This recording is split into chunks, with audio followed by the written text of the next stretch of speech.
Immortal family of the Clear River. This video is purely for entertainment and does not infringe on copyrights or laws.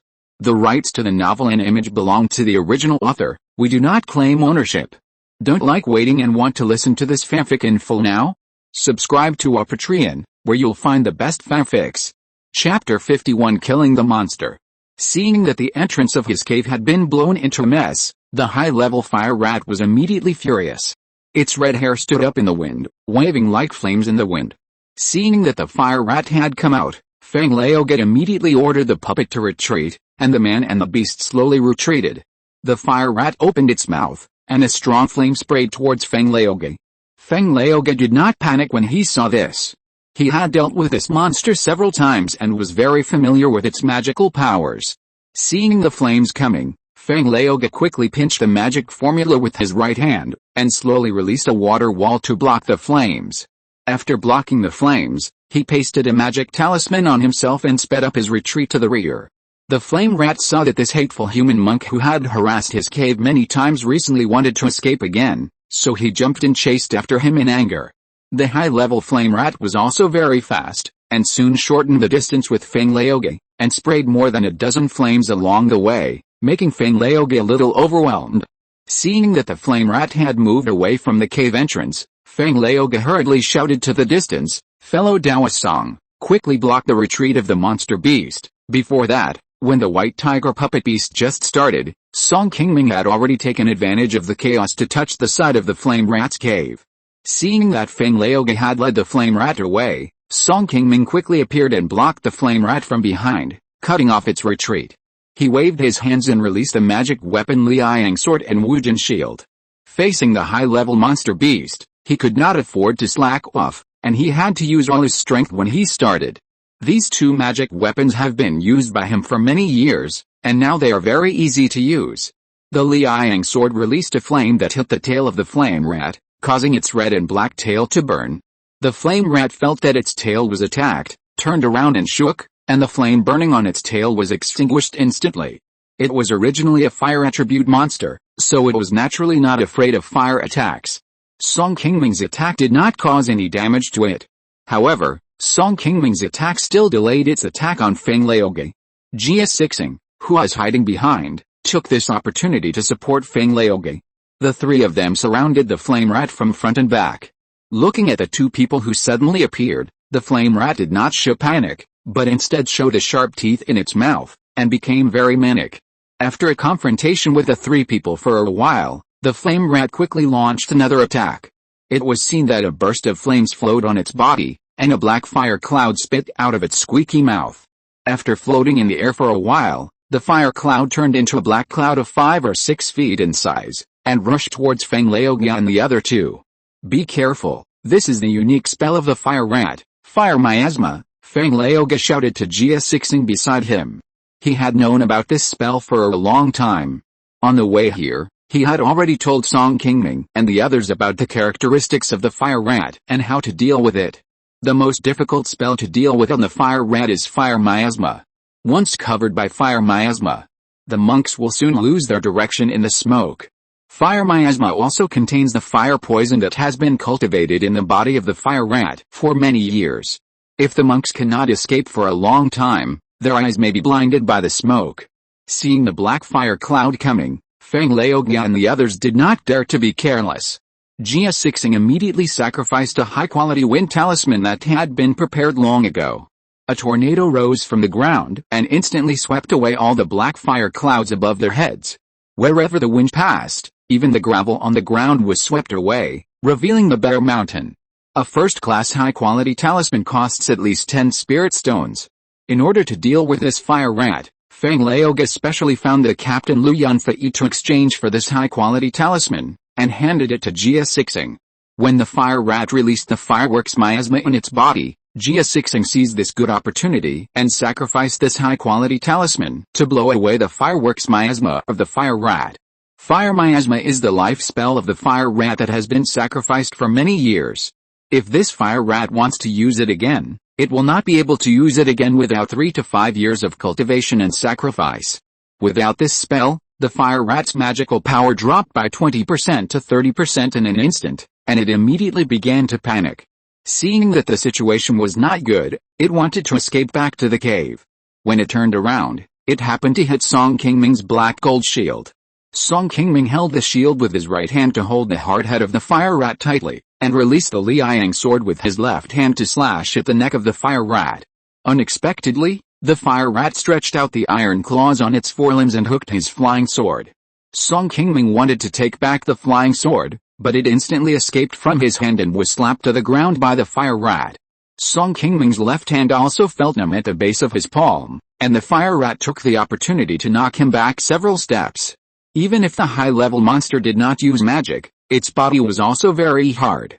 If Song Qingming had not practiced the Yuxin Sutra and had more mana in his body than the average cultivator in the middle stage of Qi refining, he would have been pushed back by the fire rat and let it escape back to the cave.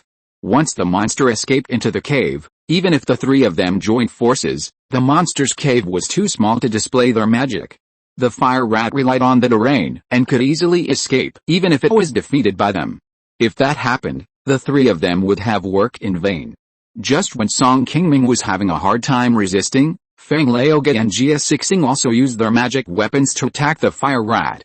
Jia Sixing seemed to have practiced a set of good footwork. He was as light as a swallow, and his feet seemed to step on a purple cloud.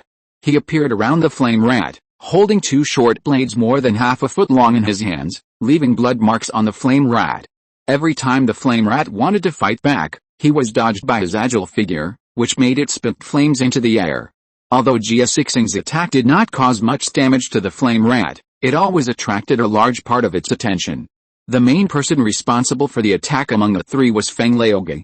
With the restraint of Song Qingming and Jia Sixing, the top-grade golden flying sword in Feng Laoge's hand quickly cut off one of the flame rat's tails. His white tiger puppet also began to emit bursts of lightning, which made the flame rat tremble constantly. Feng Laoge practiced the gold-attributed skills, and his offensive means were second only to the rare thunder-attributed skills. His cultivation had long reached the peak of the 6th level of Qi refining, and his magic power was more advanced than Song Qingming and Jia Sixing. The high-grade flying sword he sacrificed was also quite sharp. With the help of the white tiger puppet, even though he failed to defeat the flame rat alone in the previous attempts, he was able to escape unscathed. This time, with the help of Song Qingming and the others, and the flame rat's most powerful firework miasma ability was broken, the flame rat was soon beaten back again and again. It wanted to escape but was entangled by Song Qingming and the others. After 2 incense sticks of fierce fighting, after a squeaking whine, Feng Laoge cut off the flame rat's head with a sword, and the three of them successfully ended the battle. After killing the flame rat, Feng Laoge looked at the flame rat's corpse with some reluctance, and said with a smile, "Haha, we finally solved this monster. I'm going to get the white jade flower, and I'll leave this place to you two fellow Taoists." Chapter 52, Dividing the Spiritual Objects. After saying this, Feng Laoge nodded to the two of them, and walked towards the fire rat cave with messy gravel. The caves built by this rat monster are always short, and Feng Laoge took a lot of effort to get in at the entrance of the cave. After Feng Laoge left, Jia Sixing and Song Qingming looked at each other. Seeing that Song Qingming had no objection, Jia Sixing took out a short knife and started to work on the body of the fire rat on the ground, carefully peeling off its skin. Song Qingming picked up the Liang sword on the ground. At a glance, he found that there was a very eye-catching crack on the sword body. Just now, it was hit hard by the iron claws of the fire rat, and the flying sword that had been with him for many years almost broke into 2 pieces on the spot. Now, even if this Liang sword can still be used, it should not last long. The next time he returns to Gianfang, he must find a weapon refiner to repair it. Looking at the Liang sword that was seriously damaged, Song Qingming shook his head with some heartache, and then put it back into the storage bag. Fortunately, this operation went smoothly. Although the Liang sword was almost damaged, at least a high-level demon beast was killed. Even if he could only get half of the materials, it was definitely a win for Song Qingming overall. In the previous battle, Song Qingming also saw Feng Laoge's magical powers. On the surface, his cultivation level might not be too different from this person, but if he and Feng Laoge really started fighting, he would have little chance of winning against this person now. Feng Laoge has been in the floating cloud mountains for many years. Although he is a casual cultivator, he probably had some opportunities in his early years. The cultivation method he practiced is much stronger than the common cultivation method, such as Qi that Song Qingming first practiced. It is estimated that it is comparable to the Qi that has been passed down in the Song family for 200 years. The white tiger puppet with thunder attribute on him is quite powerful, which is equivalent to an ordinary 5th level Qi refining cultivator. In addition, he also has a high-grade magic weapon for sacrifice. His strength is already top-notch among the cultivators in the middle stage of Qi refining. Among all the mid-stage Qi refining cultivators that Song Qingming knew, there were still few who could match this person in terms of fighting skills. In the entire Song family, apart from the elders in the late stage of Qi refining, only the third brother Song Kings could compete with him. Song Qingming was still a little behind these two in terms of cultivation skills and magical power. Even if he faced Jia Sixing, who had strange body skills, Song Qingming would not have much chance of winning. Song Qingming estimated that even if he did not come this time, with only these two people, the flame rat would be in danger. This time he came out and saw the various magical powers of the cultivators outside. Looking at the puppet beast of Feng Laoge, he was also very tempted. It was a pity that very few people would sell such things, and it was difficult to buy them even in a big market like Dianfang. Feng Laoge's puppet beast was also bought by him at the auction in the Bailong Mountain black market at a cost of a lot of spirit stones. Puppet beasts are something that can quickly improve the strength of cultivators. Even if there is such a legacy in Xiaoyao sect, it rarely flows into the market. Sure enough, those who can enter Fian Guard are not ordinary cultivators. After he came in, he gradually realized this. The reason why he was recruited into Fian Guard by Lu Yunfei was because there was unrest near Gianfang recently, and the situation of Xiaoyao sect cultivators stationed in the market was a bit tight. In addition, the chaos of monsters in the northern border was approaching, and there were demon cultivators lurking near Gianfang. For this reason, the giant and elder of Xiaoyao sect stationed in Gianfang specially issued an imperial edict to increase the efforts to recruit a group of people to enrich the strength of Fian Guard and strengthen the exploration of the area near Funiu Mountain range. The reason why Song Qingming paid so much attention to Feng Laoge's magical powers was naturally so that he could be prepared when dealing with this person in the future. When he was out, Song Qingming was always cautious, especially when facing these cunning monks. He was always on guard against them. At this time and place, Song Qingming was naturally not afraid of these two people attacking him, but it was hard to say if he went to Bailong Mountain. If these Fian guards encountered an accident while performing their mission, Gianfang would certainly send people to investigate the matter. Even if they were killed by monsters, Gianfang would try to find their relatives and descendants to give them some compensation. In this regard, Gianfang was relatively benevolent, which was why they could summon these elite monks to work hard for them in these dangerous places. If they attacked Song Qingming here, once they attracted the foundation-building masters of Xiaoyao sect to investigate, Feng Laoge and the other two would inevitably not be able to escape the questioning of the foundation-building monks. Once something happened, the two would inevitably face a fate worse than death. After all, Fian Wei was a guard force under Gianfang. To attack them when they were performing their tasks was, to put it seriously, a challenge to the authority of Gianfang, and behind Gianfang was Xiaoyao sect, which dominated the entire Wei state. As long as Feng Laoge and the other two did not suddenly go crazy or were controlled by the devil, they would never choose to do anything bad to Song Qingming here. Song Qingming dared to come to the dangerous Funiu Mountains for training. Of course, he was not without some support. He also had a few life-saving top-grade talismans on him, which were his trump cards. As long as he did not encounter a second-level monster, he had some confidence in getting away. After putting away the Liang sword, after a while, seeing that Jia Sixing had already collected the flame rat skin that was agreed to belong to him in advance, Song Qingming also began to collect the remaining monster materials on the flame rat. It took about a cup of tea for Song Qingming to simply cut a flame rat into several pieces and hastily put them into the storage bag. The size of the fire rat is not big, so it is easier to collect. Even a whole one can be directly put into the storage bag. Song Qingming plans to sort out these materials slowly after returning to the camp. Among the materials of the monsters he got this time, the most useful ones are the iron claws on the limbs of the fire rat. The flesh, blood, beard and teeth of other monsters can also be sold for some spiritual stones. The most precious fur on the fire rat should be able to be refined into a top-grade magic weapon, but it is a pity that this material has been decided by Jia Sixing long ago. The hardness of the iron claws on its limbs is not high, so it should not be able to be refined into a top-grade magic weapon, but it is not a problem to add some materials to refine it into a medium-grade magic weapon. After returning to the camp, Song Qingming wants to ask Old Man Qi Mountain for help to refine these iron claws into a magic weapon. With the level of the old man as a top-grade weapon refiner, as long as he is willing to spend some spiritual stones, he should not refuse this small matter. Now the Liang sword in his hand has been somewhat damaged, and he is in urgent need of a handy magic weapon to replace it. As long as Qi Mountain's price is not too high, Song Qingming still wants to ask him to help refine it first. Song Qingming plans to deal with the essence and blood of other monsters and other items slowly after he returns to Guianfang. If he really doesn't have time, he can directly sell these materials to the material store in Guianfang in exchange for spiritual stones. Not long after Song Qingming collected the monster materials, Feng Laoge, who had entered the monster cave, finally came out. Seeing his happy face, Song Qingming and the others immediately guessed that Feng Laoge must have just got what he wanted and got the elixir he had been thinking about day and night. It seems that Brother Feng's white jade flower has been obtained.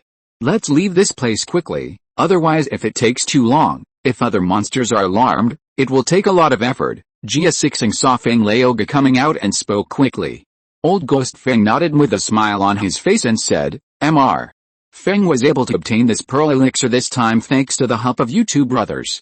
After you go back, please help me keep the secret and don't let Captain Lu know about our cooperation in hunting monsters today. Song Qingming and Jia Sixing nodded slightly, and the three of them left.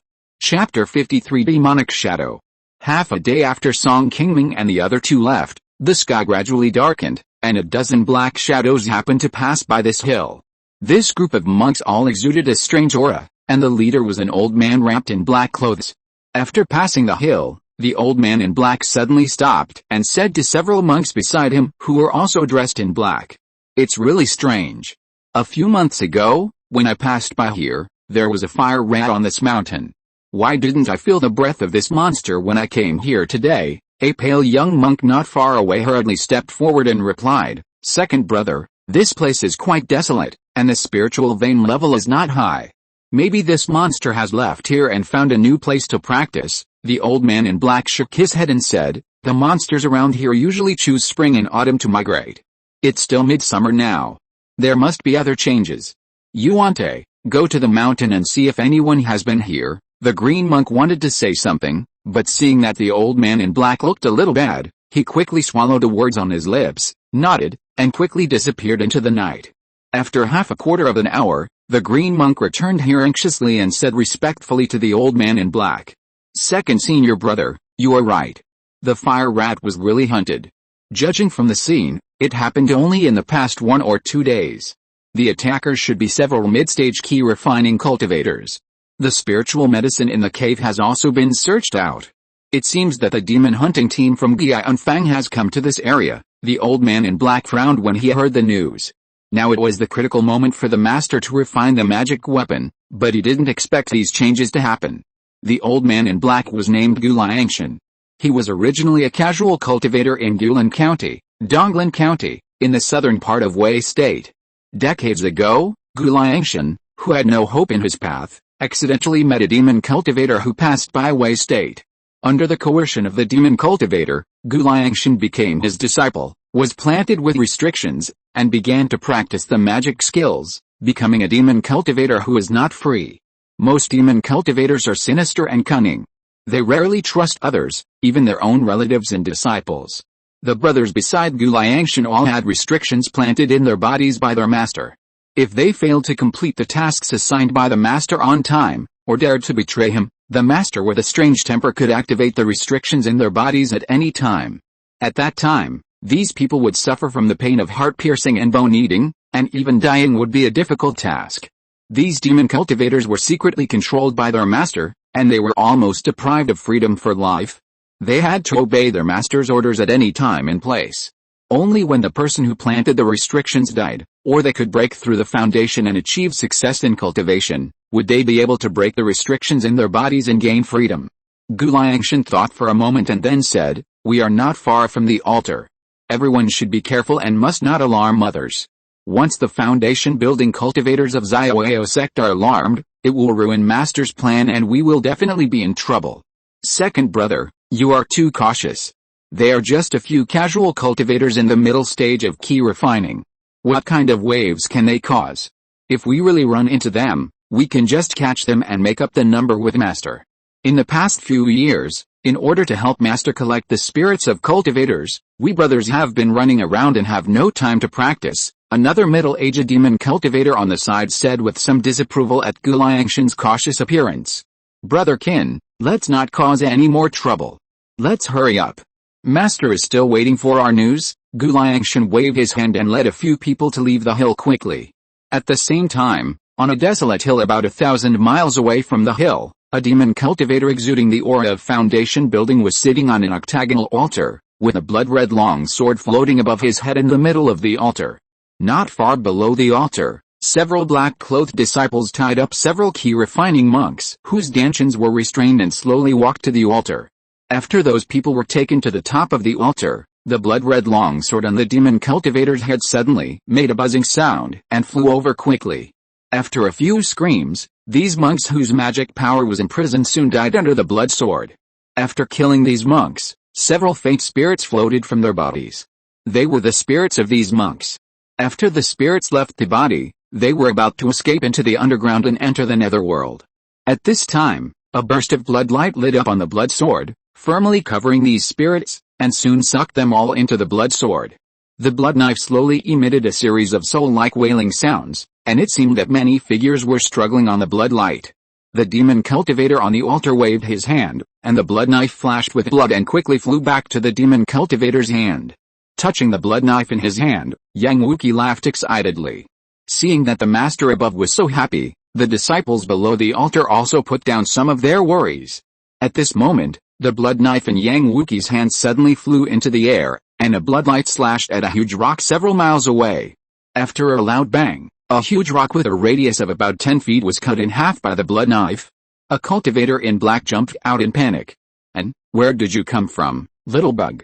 You are so brave that you dare to disturb the ancestors' sacrifice of the knife. The 7 or 8 demon cultivators below the altar saw that someone was actually peeping at them from a distance, and quickly surrounded the Feian guard cultivator who wanted to escape.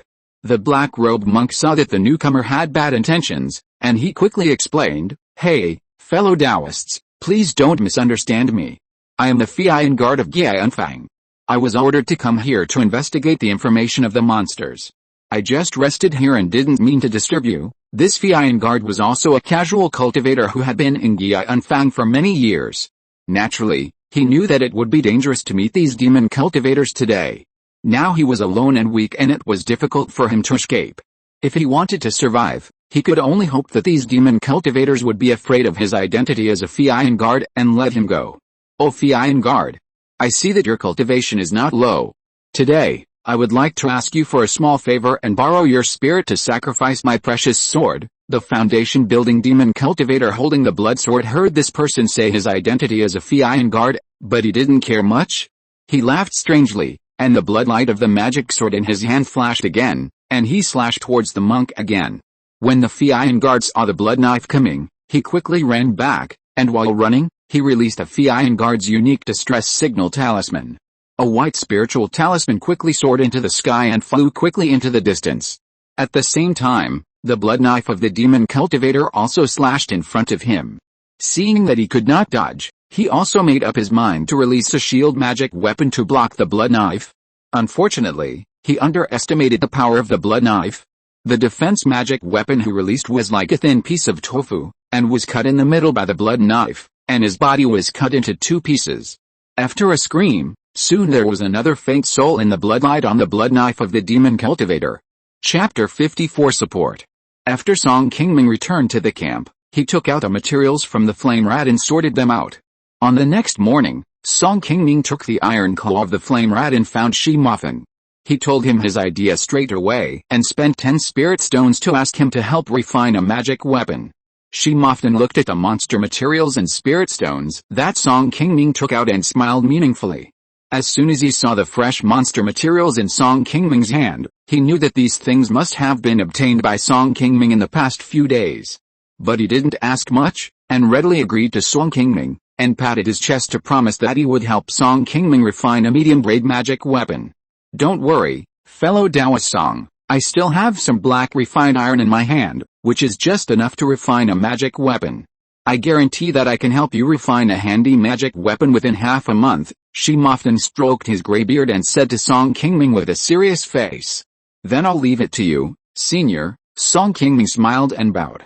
Seeing that the matter was going very smoothly, Song Qingming hurriedly left Qi Mountain's place. The old man did not ask him where the materials came from, which saved him a lot of arguments. Not long after walking out of Qi Mountain's tent, Song Qingming received a telepathic sound transmission note. After opening it and seeing the content of the sound transmission note, it turned out to be Lu Yunfei, the leader of the Feiyan Guard, who called everyone together urgently in the west of the camp. "It's strange. We have only been here for more than half a month, and some locations have not been explored yet. Why do we have to move the camp so soon?" In the few months since he joined Feiyan Guard, Song Qingming had never seen Lu Yunfei send out such an emergency gathering sound transmission note, except for the fixed monthly need to move the camp. He couldn't help but show a trace of confusion on his face. Just as he was thinking, Qi Mountain also got out of the tent with a similar sound transmission note in his hand. Obviously, he had also received the news. When the two arrived at the west of the camp, there were already 5 or 6 people gathered here. Lu Yunfei was whispering something with 2 monks from Xiaoyao sect a little further away. The few people who had already arrived also had some confusion on their faces. Song Qingming saw Jia Sixing in the crowd and was about to go up and ask. When Jia Sixing saw Song Qingming walking towards him, he smiled and shook his head, indicating that he didn't know what happened. Seeing this, Song Qingming simply walked to Jia Sixing's side, closed his eyes and rested, and waited for the other people who had not arrived with everyone. After a cup of tea, the cultivators of the 11th Guard of Feiyan basically came here. Feng Laog also walked to Jia Sixing's side, with a look of displeasure on his face, and muttered a few words to Jia Sixing. Song Qingming counted, there were a total of 16 cultivators including the 11th Guard. Except for a few cultivators who had already gone out to perform tasks, basically all those who were still in the camp had arrived here. Seeing that almost everyone at the scene had arrived, Lu Yunfei and the other two finally stopped talking and walked towards the crowd. After looking at everyone, Lu Yunfei said with a heavy face, "Dear Daoists, earlier today, I suddenly received a red distress talisman from Taoist Luo Ping in the camp. Taoist Luo may have encountered some danger when exploring the monster beast. I just discussed with my 2 junior brothers and sent a talisman to request Uncle Liu to come to support us. Junior brother Chen will be responsible for guarding the camp and waiting for Uncle Liu's support.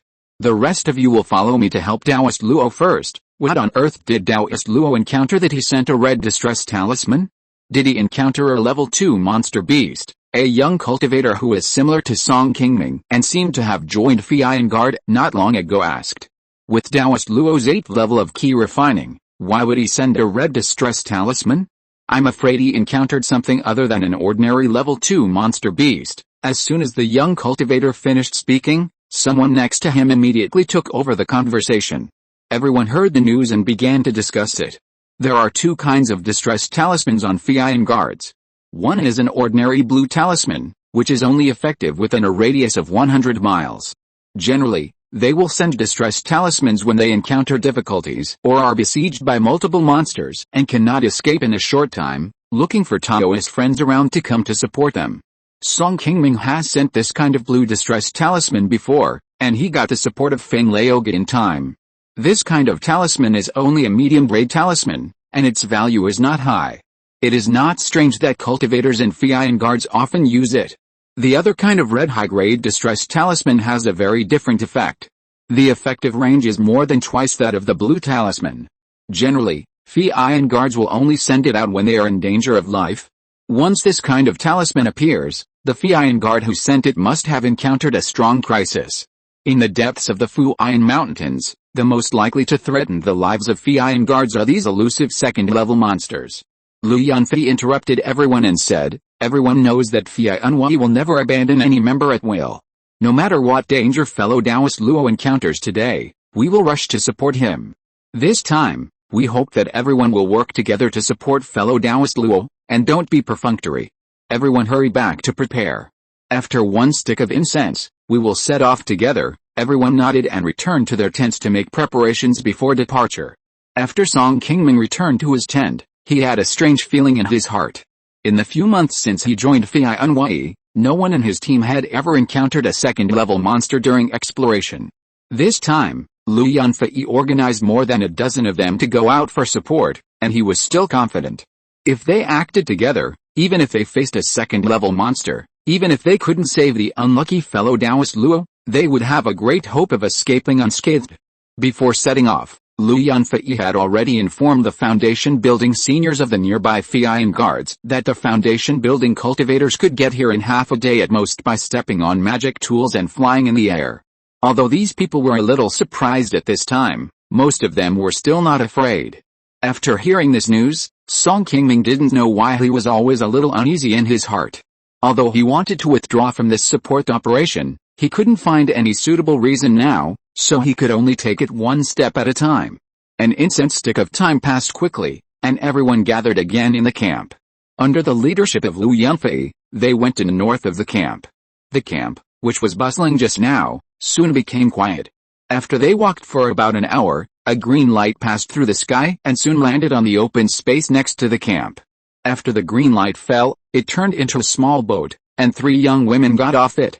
One of the women in yellow looked at the empty camp and said respectfully to the woman in palace dress in the middle, "Master, it seems that senior brother Lu and the others have gone to provide support. I will go see if there are any people left behind." The woman in palace dress did not speak, but nodded slightly. As soon as the woman in yellow walked into the camp, a middle-aged monk who was a little older in the tent in front heard the noise outside and ran out in a hurry. The middle-aged monk's name was Chen Jiang. He was the monk who stayed behind to guard the camp under Lu Yunfei's arrangement. When Chen Jiang saw the woman in yellow, he let go of the tension in his heart and said to the woman with a smile, "I thought there was a monster attacking. It turned out to be senior sister Gao. But has Uncle Liu arrived?" If you're listening to this novel on a channel other than Fanfic World, it means they downloaded and uploaded it without effort. We cordially invite you to visit our channel, Mundo Fanfic Novelis. There you'll find the original version of this story and you can explore many other novels of various genres. We're waiting for you to immerse yourself in a world of incredible novels. Chapter 55, Foundation Building Monk. The woman in yellow nodded and said, "The master is outside the camp. We came in a hurry and don't know the direction of senior brother Lu and the others. Please ask senior brother Chen to go and explain the situation to the master." Chen Jiang immediately replied with a happy face, "I really didn't expect you to come so quickly. I hope you can forgive me for my negligence. Senior sister Gao, let's go quickly and don't keep senior uncle Liu waiting for a long time." After that, Chen Jiang raised his palms and made a gesture of invitation. The woman in yellow was not polite and walked in front of her with lotus steps. Chen Jiang followed. After the two walked out of the camp, they soon came to the woman in palace clothes. "Disciple Chen Jiang, meet senior uncle Liu." Chen Jiang looked at the woman in front of him who looked much younger than him. He didn't dare to be careless at all. He bowed his head respectfully and bowed. He was 47 years old. Even if he was not very old among the Qi refining cultivators, he looked middle-aged. It looked a bit strange to call a woman who looked more than 10 years younger than him senior uncle. However, this is a very common thing in the world of immortal cultivation. In the world of immortal cultivation, the most accomplished ones come first. As long as there is no clear master-disciple relationship, even an old Qi refining cultivator will respectfully call a foundation-building cultivator who is several dozen years younger than him senior. This Uncle Liu looks like she is 18 or 19 years old, but in fact she is older than Chen Jiang. In the world of immortal cultivation, most of the techniques practiced by female cultivators have the effect of keeping one's youth. You can't tell the real age of these people just by looking at the surface. After a Qi refining cultivator breaks through to the foundation building stage, he can wash his marrow and blood, and his lifespan will increase greatly, and he can also restore his appearance when he was young. The woman in palace dress waved her hand at Chen Jiang and said, "No need to be polite. Tell me first, where did Master Lu and his nephew go?" Chen Jiang quickly stood up and pointed out the direction where Lu Yunfei and his friends went at morning. Lu Yunfei and his companions had been gone for only over an hour. If the foundation building cultivators were determined to hurry, they would be able to catch up with them in 2/4 of an hour at most. The palace-dressed woman thought about it and decided to chase after Liu Yunfei and his companions first, lest they encounter any unexpected situations. Okay, let's go over there and take a look. You should wait here for news. After getting the exact location, the palace-dressed woman surnamed Liu raised her hand slightly and released a flying boat magic weapon. After jumping onto the flying boat with another woman behind her, she cast a spell on the yellow-dressed woman not far away. A breeze suddenly blew under the feet of the yellow-dressed woman, and soon she was also swept onto the flying boat. The three of them stood on the flying boat, and it didn't seem crowded. With a flash of inspiration, the flying boat slowly floated to the sky and flew quickly in the direction pointed by Chen Jiang. Watching the flying boat slowly disappearing from his sight, Chen Jiang in the camp shook his head in envy, thinking to himself, I really don't know when I can successfully build my foundation in this life, like these powerful foundation building predecessors in the sect, riding a flying boat and soaring into the sky. Xia Oyo sect has more than 10,000 Qi refining disciples like him, but only 300 foundation building cultivators. Among these Qi refining cultivators, only 100 or so can have the hope of building a foundation. Without outstanding talents or powerful backers, Qi refining disciples like Chen Jiang, even if they can cultivate to the 9th level of Qi refining, will not accumulate many merits to exchange for foundation building pills, and it is difficult to have the hope of building a foundation. Uncle Liu has passed away, Brother Liu and the others will be safe this time. After sighing softly, Chen Jiang slowly walked back to the camp. In a cave filled with gusts of cold wind, Yang Wuqi stroked his beloved magic knife in his hand, looked at the trembling disciples below, and asked in a hoarse voice, You have been out for so long, have Liangshan and the others come back? A young man with several scars on his face hurriedly stepped forward and answered carefully, Master, second senior brother and the others came back last night, and are now preparing for the blood sacrifice on the altar. Master, don't worry, second senior brother and the others are lucky this time, and they have captured 3 more Qi refining monks. Your magic knife will surely be successfully refined soon, haha, Liangshan and the others did a good job this time. After I refine the magic knife, I will definitely reward you. After Yang Wuqi finished speaking, he looked at the magic knife in his hand and showed a strange smile. He had been hiding in the floating cloud mountains for more than 3 years just to refine this magic weapon in his hand. Now this magic knife has absorbed the spirits of dozens of Qi refining monks, and it is not far from perfection.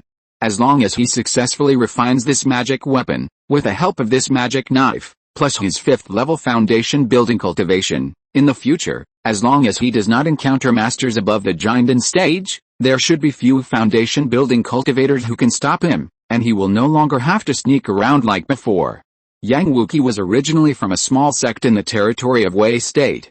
After visiting a magic cultivation cave in his early years, he was lucky enough to get the inheritance of a complete Jinden magic cultivator. After comprehending this magic technique, he could not resist the temptation and switched to practicing magic techniques and became a magic cultivator. After decades of hard practice, relying on several sneaky blood sacrifices, he not only successfully built his own foundation, but also spread this magic technique in the vicinity and accepted dozens of disciples. At the beginning, Yang Wuqi acted very cautiously and did not dare to reveal his magic technique.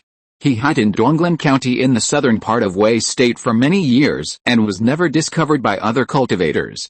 However, the cultivation methods of the demon cultivators are a bit too opportunistic. If they want to quickly improve their monocultivation, they often need some insidious bloody sacrifices. In order to speed up the cultivation of their own methods, they will choose to sacrifice other low-level cultivators.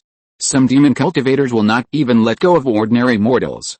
For this reason, they are despised by the righteous cultivators in the entire cultivation world. 5 years ago, when one of Yang Wuqi's disciples provided him with the items needed for the blood sacrifice, he did not expect to be tracked down by a cultivator in Donglan County to his hiding place, and accidentally discovered that they were practicing demonic methods. Although he discovered and killed the cultivator in time, the cultivator happened to be from a foundation-building family in Gulan County, Donglan County. After a period of investigation, they still exposed their whereabouts. Subsequently, several major foundation-building families in Gulan County joined forces to raid their nest. Fortunately, Yang Wuqi received the news in advance and fled with some of his disciples in advance. After Yang Wuqi escaped from Gulan County, They wandered around in various counties of Uiguo for the past few years, but could not find a stable place to stay. They were almost tracked down by the monks sent by Zioao sect several times, and their lives were quite uncomfortable. 3 years ago, Yang Wuqi brought his disciples to the floating cloud mountains and built a secret cave, and finally settled down. This time, in order to search for a large number of monk spirits to refine a magic weapon, he has continuously sent his disciples to help him capture lone monks in the floating cloud mountains in the past 2 years, and has captured many unlucky monks near Gianfang. Now, as long as this magic knife absorbs some more monk spirits, it can be completely transformed into a magic weapon. The days of hiding in Tibet in the past few years have not been in vain. In recent years, they have been constantly capturing monks, which has also attracted the attention of Gianfang. However, their cave happened to be built in an unexplored place in the floating cloud mountains. In the past few years, the monks sent by Gianfang to track them down did not dare to come to such an unknown place, and they have never found their traces. Chapter 56, Fighting the Demonic Cultivator. When casual cultivators go to the floating cloud mountains to hunt monsters, they will basically choose to take the task at a monster hunting list in Gianfang first, and only go there after selecting the target and making preparations. The various monster tasks they received were all explored by Fian guards such as Song Qingming, and then released after summarizing. In the unknown areas that Fian guards have not yet explored, the monsters here have not been released on the monster hunting list, so naturally no one will receive the task of hunting monsters here and come to these places on purpose. Fian guards were formed by the giant and cultivators stationed in Gianfang by Zioao sect for hundreds of years in order to better deal with the monsters in the floating cloud mountains. For hundreds of years, the area of floating cloud mountains near Uiguo, although tens of thousands of miles in radius, has been explored several times by Fian guards.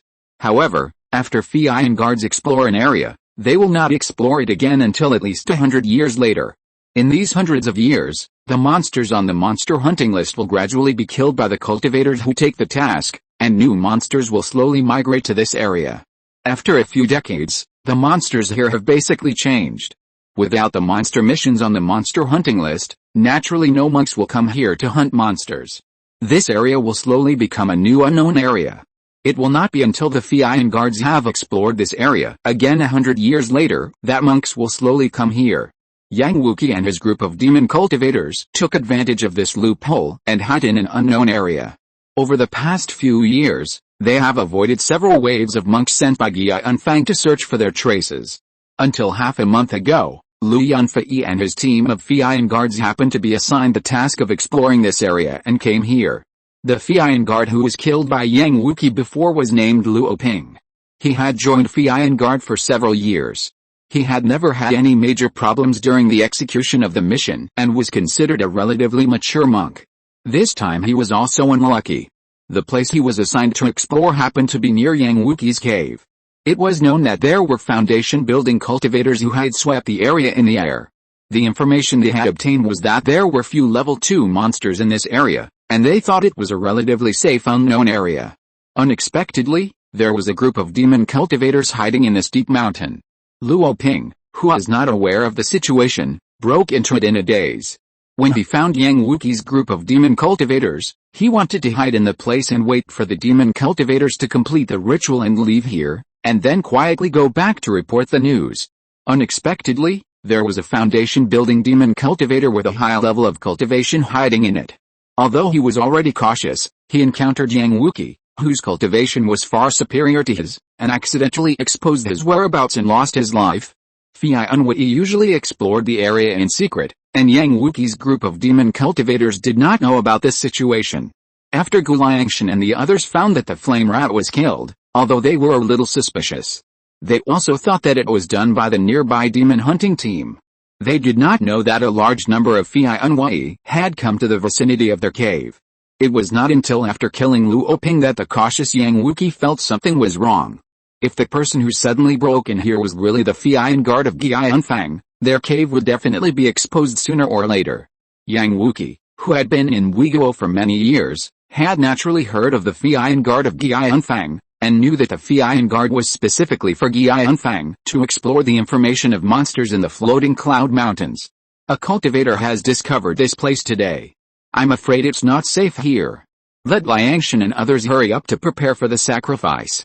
After the sacrifice is completed, we have to find another cave. Yang Wuqi, who was sitting in the cave, thought for a while and seemed to have made up his mind. He spoke a few words to the disciples standing below. In a dense forest several miles away from the altar, a cultivator with a panicked look hurriedly said to the people in the forest, "Captain, we have found the place where fellow Taoist Luo sent the distress talisman. It is at the foot of the mountain ahead. There is an altar there, and there are a group of people on it. It seems that some kind of ceremony is being held. It seems that fellow Taoist Luo has fallen into trouble. Altar, blood sacrifice. Could this group of people be demon cultivators?" Lu Yunfei said in shock after hearing this. "What? The one who killed fellow Taoist Luo is actually a demon cultivator? How could there be a demon cultivator here?" When everyone heard that it was a group of demon cultivators in front of them, their faces changed. Demon cultivators have always been brutal, and many of the cultivators present knew very well that Luo Ping would definitely be in danger if he fell into the hands of demon cultivators. Song Qingming, who was already a little uneasy, was also very surprised to hear the news of the demon cultivators. The demon cultivators were cruel and had many strange skills, which were much more difficult to deal with than ordinary monsters. If they started to fight later, he must be careful. How many people are there and how strong are they? Lu Yunfei thought for a moment and asked again. There are about 5 or 6 people, all of whom are practicing Qi. 2 of them are already in the late stage of Qi training, and their strength is estimated to be not weaker than the captain. The others are not very skilled, and are only in the middle stage of Qi training. The person who reported the news quickly answered. Lu Yunfei looked at the dozen or so cultivators next to him, and secretly made up his mind. Fellow Daoists, since we have encountered this group of demon cultivators, no matter whether Taoist Luo lives or dies, we have the obligation to eliminate demons and defend the Dao. We don't have to be afraid. The ones ahead are just a group of Qi refining demon cultivators, and their strength is not strong. Follow me to eliminate the demons and avenge Taoist Luo." Gu Liangshan and his companions were on the altar at this time, anxiously preparing various sacrificial materials. Several cultivators who had fallen into coma had already been tied to the pillars around the altar. To sacrifice this magic knife, not only the spirit of the cultivators is needed, but also many other materials and some cumbersome rituals must be prepared. Brothers, hurry up. The blood sacrifice will begin soon. Master has just passed on the message that we should guard the altar well. Ninth brother, you go to the mountain pass first. A cultivator has already broken in here. We should be careful, so as not to affect Master's sacrifice of the magic knife. A middle-aged demon cultivator was stunned for a moment. After bowing to Gu Liangshan with some displeasure, he slowly walked out of the mountain. The relationship between demon cultivators is more cruel than that between righteous cultivators. When performing tasks, they never care about the life and death of each other. This unlucky demon cultivator had just walked half a mile when suddenly a flash of spiritual light flashed, magic weapons flew all over the sky, and more than a dozen cultivators on both sides rushed out at the same time. This demon cultivator saw more than a dozen magic weapons flying around, and his face was full of disbelief and horror. A desperate scream rang out. This demon cultivator's cultivation was not high, only the 6th level of Qi refining. He was attacked by more than a dozen cultivators with higher cultivation than him. Before he could take out his own magic weapon, he was beaten to death by Song Qingming and others. Oh no! Someone is attacking us. Brothers, stop them together. Don't let them destroy the altar. Brother Li, go and inform Master. Gu Liangshan saw a large number of cultivators attacking from a distance, and quickly asked one person to inform Yang Wuqi first. Then he led several demon cultivators under the altar and went up. Fellow Daoists, these demons are indeed performing blood sacrifices. Don't hold back. I will report this to the sect for all Daoists who can kill demon cultivators, and I will definitely not miss any benefits for you. Seeing that there were only 4 or 5 of Gu Liangshan's group, Lu Yunfei took the lead and killed them towards the altar. Kill them to avenge Taoist Luo. Several masters in the late stage of Qi refining who were eager to make achievements heard Gu Liangshan's words and rushed to the front, shouting loudly that they wanted to kill these demon cultivators and avenge Luo Ping. Seeing that there were indeed only a few demon cultivators on the opposite side, everyone felt more confident. Their number was more than twice that of the opposite side. If nothing unexpected happened, these demon cultivators would be stepping stones for them to make achievements. Chapter 57, Slaying Demons. Among the dozen Fian guards brought by Lu Yunfei, there were 5 masters in the late stage of Qi Refining, including himself, and the rest had at least the 6th level of Qi Refining. Although Song Qingming had broken through the 6th level of Qi Refining less than a year ago, his cultivation level was almost at the bottom among the many cultivators in this team of Fian guards, but he practiced the Yuxin Sutra, and his mana was relatively strong among the ordinary cultivators of the same level. Even so, he could only barely keep up with the crowd and rush to the back of the team even though he used his mana to rush. Evil Demon, die! Lu Yunfei, who was in the front, quickly reached the edge of the altar. He took out a huge 3-foot-sized, square seal artifact, shouted, and smashed it at the several demon cultivators rushing down from the top of the altar. HMPH, thief, stop being so arrogant. Just as the seal flew over the heads of several demon cultivators, a tall purple-clothed man released a huge mountain-splitting axe, pushed away the seal magic weapon above their heads, and strode forward to fight with Lu Yunfei. This man was also a demon cultivator in the late stage of Qi Refining, and his cultivation was almost the same as Lu Yunfei. The 2 magic weapons collided with each other, and the spiritual light on the magic weapons kept shining. For a moment, it was difficult to tell who was better. Seeing that the attacker was in front of him, Gu Liangshan had already used a black banner magic weapon. A burst of black smoke quickly emerged from the black banner, and a strange sound like the howling of ghosts and wolves came from the black smoke, which wrapped up several cultivators rushing in front. This black banner was given to Gu Liangshan by his master Yang Wuqi for self-defense. It was called the Soul Gathering Banner. It was made by Yang Wuqi, who collected the souls of hundreds of mortals in his early years and spent several years refining it. Its magical power far exceeded that of ordinary top-grade magic weapons. Gu Liangshan's cultivation had already reached the peak of Qi Refining. With a powerful soul-gathering banner in his hand, he alone blocked 3 late Qi Refining cultivators, including the old man Shi Muffin. The last remaining cultivator, Wei Tong, from the Xiao sect, who was in the late Qi Refining stage, had no opponents of the same level to stop him. He quickly rushed through the entanglement of several mid-Qi Refining demon cultivators and killed them on the altar.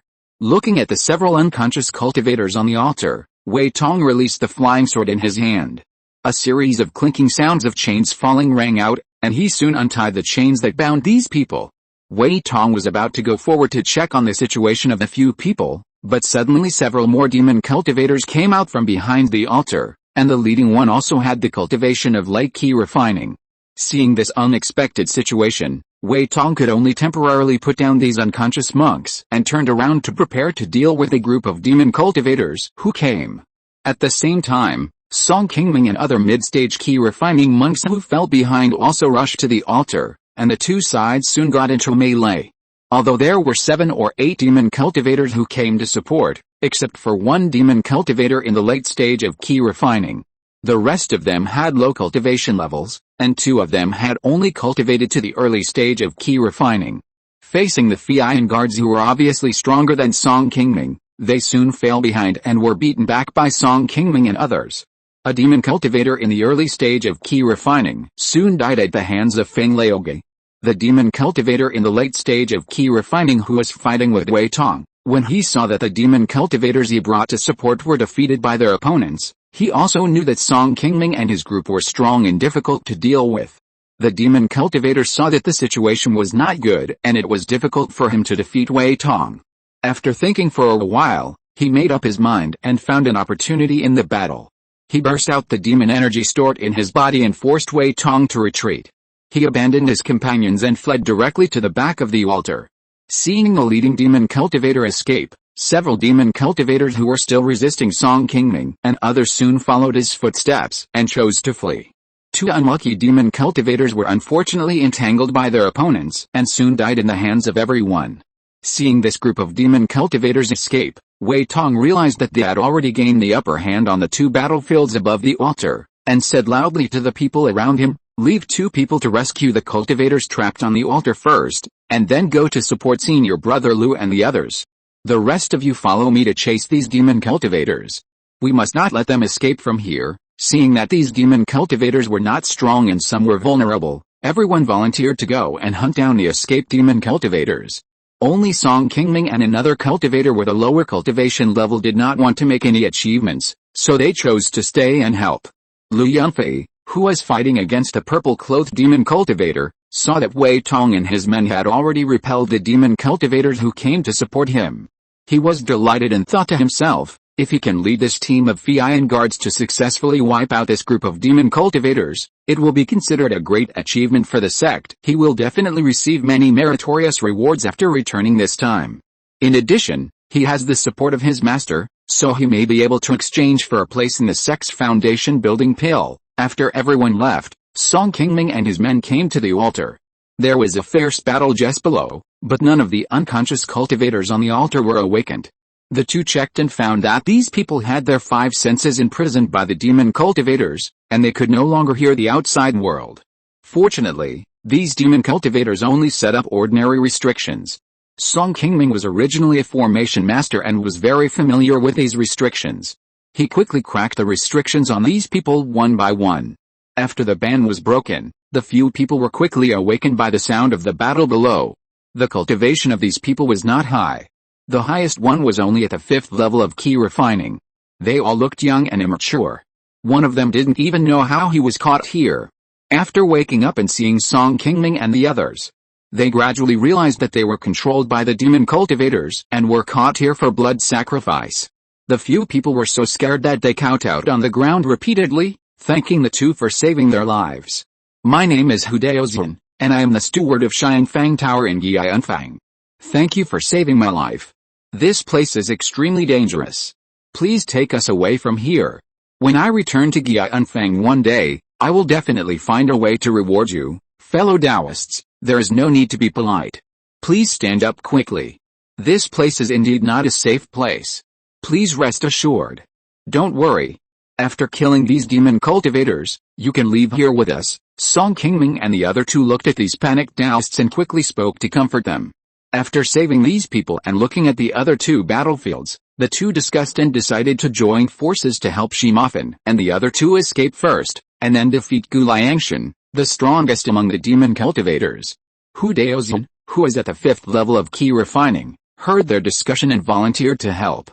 Lu Yunfei and the purple-clothed man had fought for dozens of rounds. Although he could not defeat his opponent for a while, Lu Yunfei had gained some advantages with his sophisticated magic weapon. Although Xi Mountain and the other two were in the late stage of Qi Refining, they were a little conservative when fighting against the enemy, and their cooperation was not very good. Facing Gu Liangshan, who had a high level of cultivation and was more experienced in fighting, the three were a little timid at first and were tightly entangled by Gu Liangshan's soul-gathering banner. After a fight, the three slowly stabilized their position. Although Gu Liangshan seemed to have some advantages, he knew very well that it was impossible for him to fight for a long time against three masters of the late stage of Qi Refining alone, so he was a little anxious. Seeing Song Qingming and the other two in the distance coming to kill him again, Gu Liangshan frowned and was already thinking about how to get out. Song Qingming and the other two had just joined the battlefield on Gu Liangshan's side when a panicked voice suddenly came from the distance behind the altar. There is a foundation building demon cultivator. Everyone, run. Chapter 58 Mutation. Wei Tong and his companions, who had just gone to hunt down the demon cultivators, were running towards the altar in a panic, as if something was chasing them. They had just been chasing down the demon cultivators, but they had become the targets of the hunt again. The people who were besieging Gu Liangshan were stunned when they heard the news. No, there really is an old demon in the foundation building stage hiding here. Let's retreat first. After Lu Yunfei felt the terrifying pressure from behind Wei Tong and his companions that far exceeded that of the cultivators in the Qi Refining stage, he saw that it was impossible to do anything, so he shouted to everyone and wanted to retreat along the way. As soon as Lu Yunfei finished shouting, Xi Mountain, the old sly guy, had already taken the lead and fled out of the valley. The old guy had completely lost the cautious attitude he had just had in the battle. When he needed to escape, he suddenly became very active. Haha, if you want to leave now, I'm afraid it's too late. Gu Liangshan and the purple-clothed demon cultivator, while everyone was stunned, had already stayed in front and blocked the direction everyone wanted to leave. Seeing that Xi Mountain wanted to escape, Gu Liangshan released the soul-gathering banner again, trying to entangle him desperately, but the old man was also ruthless when he saw this situation. He released two high-grade spiritual talismans in a row, forcing Gu Liangshan to retreat, and ran straight to the mountain pass without looking back. Qi Mountain had just run to the mountain pass when a sinister laugh suddenly came from the air. "Young man, you killed so many of my disciples and still want to leave here so easily. Don't you take me too seriously." Yang Wuqi, with a gloomy face, stepped on a gourd magic weapon and passed over the heads of the crowd from the air. After a moment, he had caught up with Qi Mountain and blocked the crowd. After Yang Wuqi laughed a few times, his skinny hands released a burst of black mist again, and instantly rolled Qi Mountain, who was rushing to the front, into the air. After a moment, a creepy scream came from the air, and Qi Mountain fell from the black mist again and fell into a patch of grass next to him. There was no movement, and no one knew whether he was dead or alive. Lu Yunfei and others who were halfway through the run were panicked when they saw this somewhat terrifying scene. They stopped and did not dare to move forward. Qi Mountain was at least an 8th level Qi refining cultivator. He did not expect that he would be so vulnerable in the hands of this foundation-building demon cultivator. The terrifying strength of the foundation-building cultivator also frightened Song Qingming and others who had never seen a foundation-building cultivator in action. They did not expect that the difference between Qi refining cultivators and foundation-building cultivators was so great. Even if these more than a dozen Qi refining cultivators attacked together at the same time, they would have no chance of winning against this foundation-building demon cultivator head-on. Seeing that Gu Liangshan and other demon cultivators were about to surround them again, Lu Yunfei made up his mind and said to everyone, "Don't be afraid, rush forward together, and flee in different directions. Whoever escapes will be counted as one. No matter who escapes, immediately inform the sect of the matter and let them avenge us in the future." Everyone knew that in the current situation, the best way for them to escape from the hands of the foundation-building demon cultivator was to fight for their own luck. There were more than a dozen of them, and they fled in different directions at the same time. The foundation-building demon cultivator could only catch 2 or 3 people at most. There would always be lucky people who would escape from here.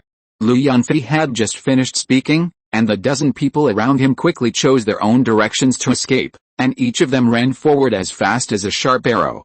Song Qingming and several cultivators hesitated for a moment, and almost missed this escape. Seeing that everyone had already set off, they were about to catch up, but they didn't expect that the demon cultivators who surrounded them from behind had already arrived in front of them and soon entangled them again. Lu Yunfei and others who had already escaped were also in a bad situation.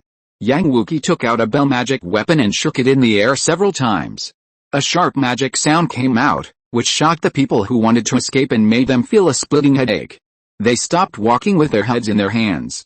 Several monks with lower cultivation even began to bleed from their 7 orifices.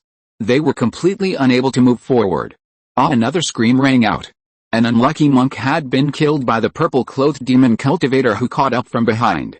The purple-clothed demon cultivator had been suppressed by Yang Wuqi in the fight just now, and he had been a little aggrieved.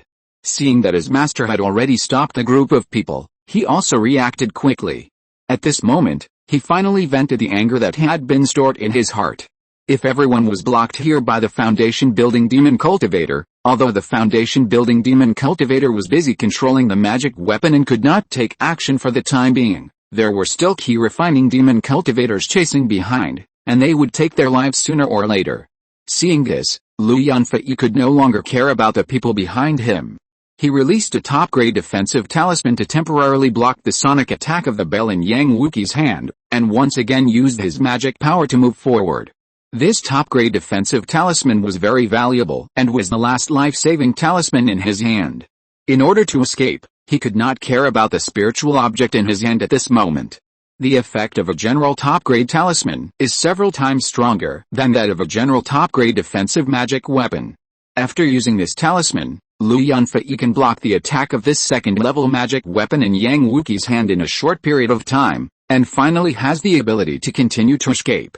After running forward for 100 feet, he finally escaped from the attack range of the bell magic weapon in Yang Wuqi's hand. Just when Lu Yunfei thought he was about to escape from this terrible place, Yang Wuqi, who was operating the magic weapon in the sky, had already noticed him.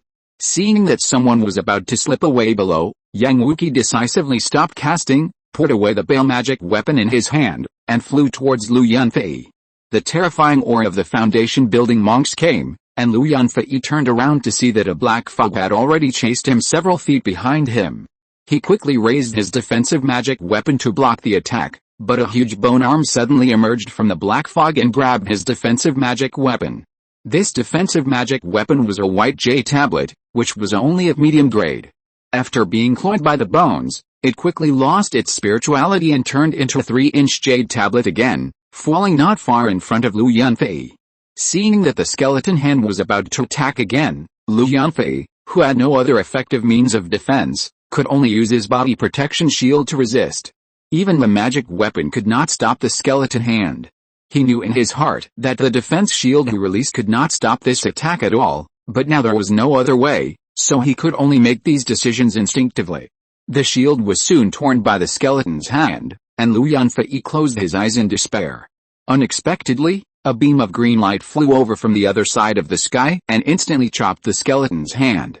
The skeleton's hand was instantly cut into 2 pieces and fell in front of Lu Yunfei. A green flying boat appeared above Lu Yunfei's head. Looking at the 3 women on the flying boat, Lu Yunfei was also glad that he had saved his life. Uncle Liu came here in person, and we are finally saved. Chapter 59, Foundation Building Battle. The palace-dressed woman leading the cyan flying boat was Liu Xingfeng, one of the 3 foundation-building monks in Fei Anhui of Gianfang. Liu Xingfeng stared at Yang Wuqi in the black fog in the distance with a frown on her face. She was still holding a cyan flying sword tightly in her hand.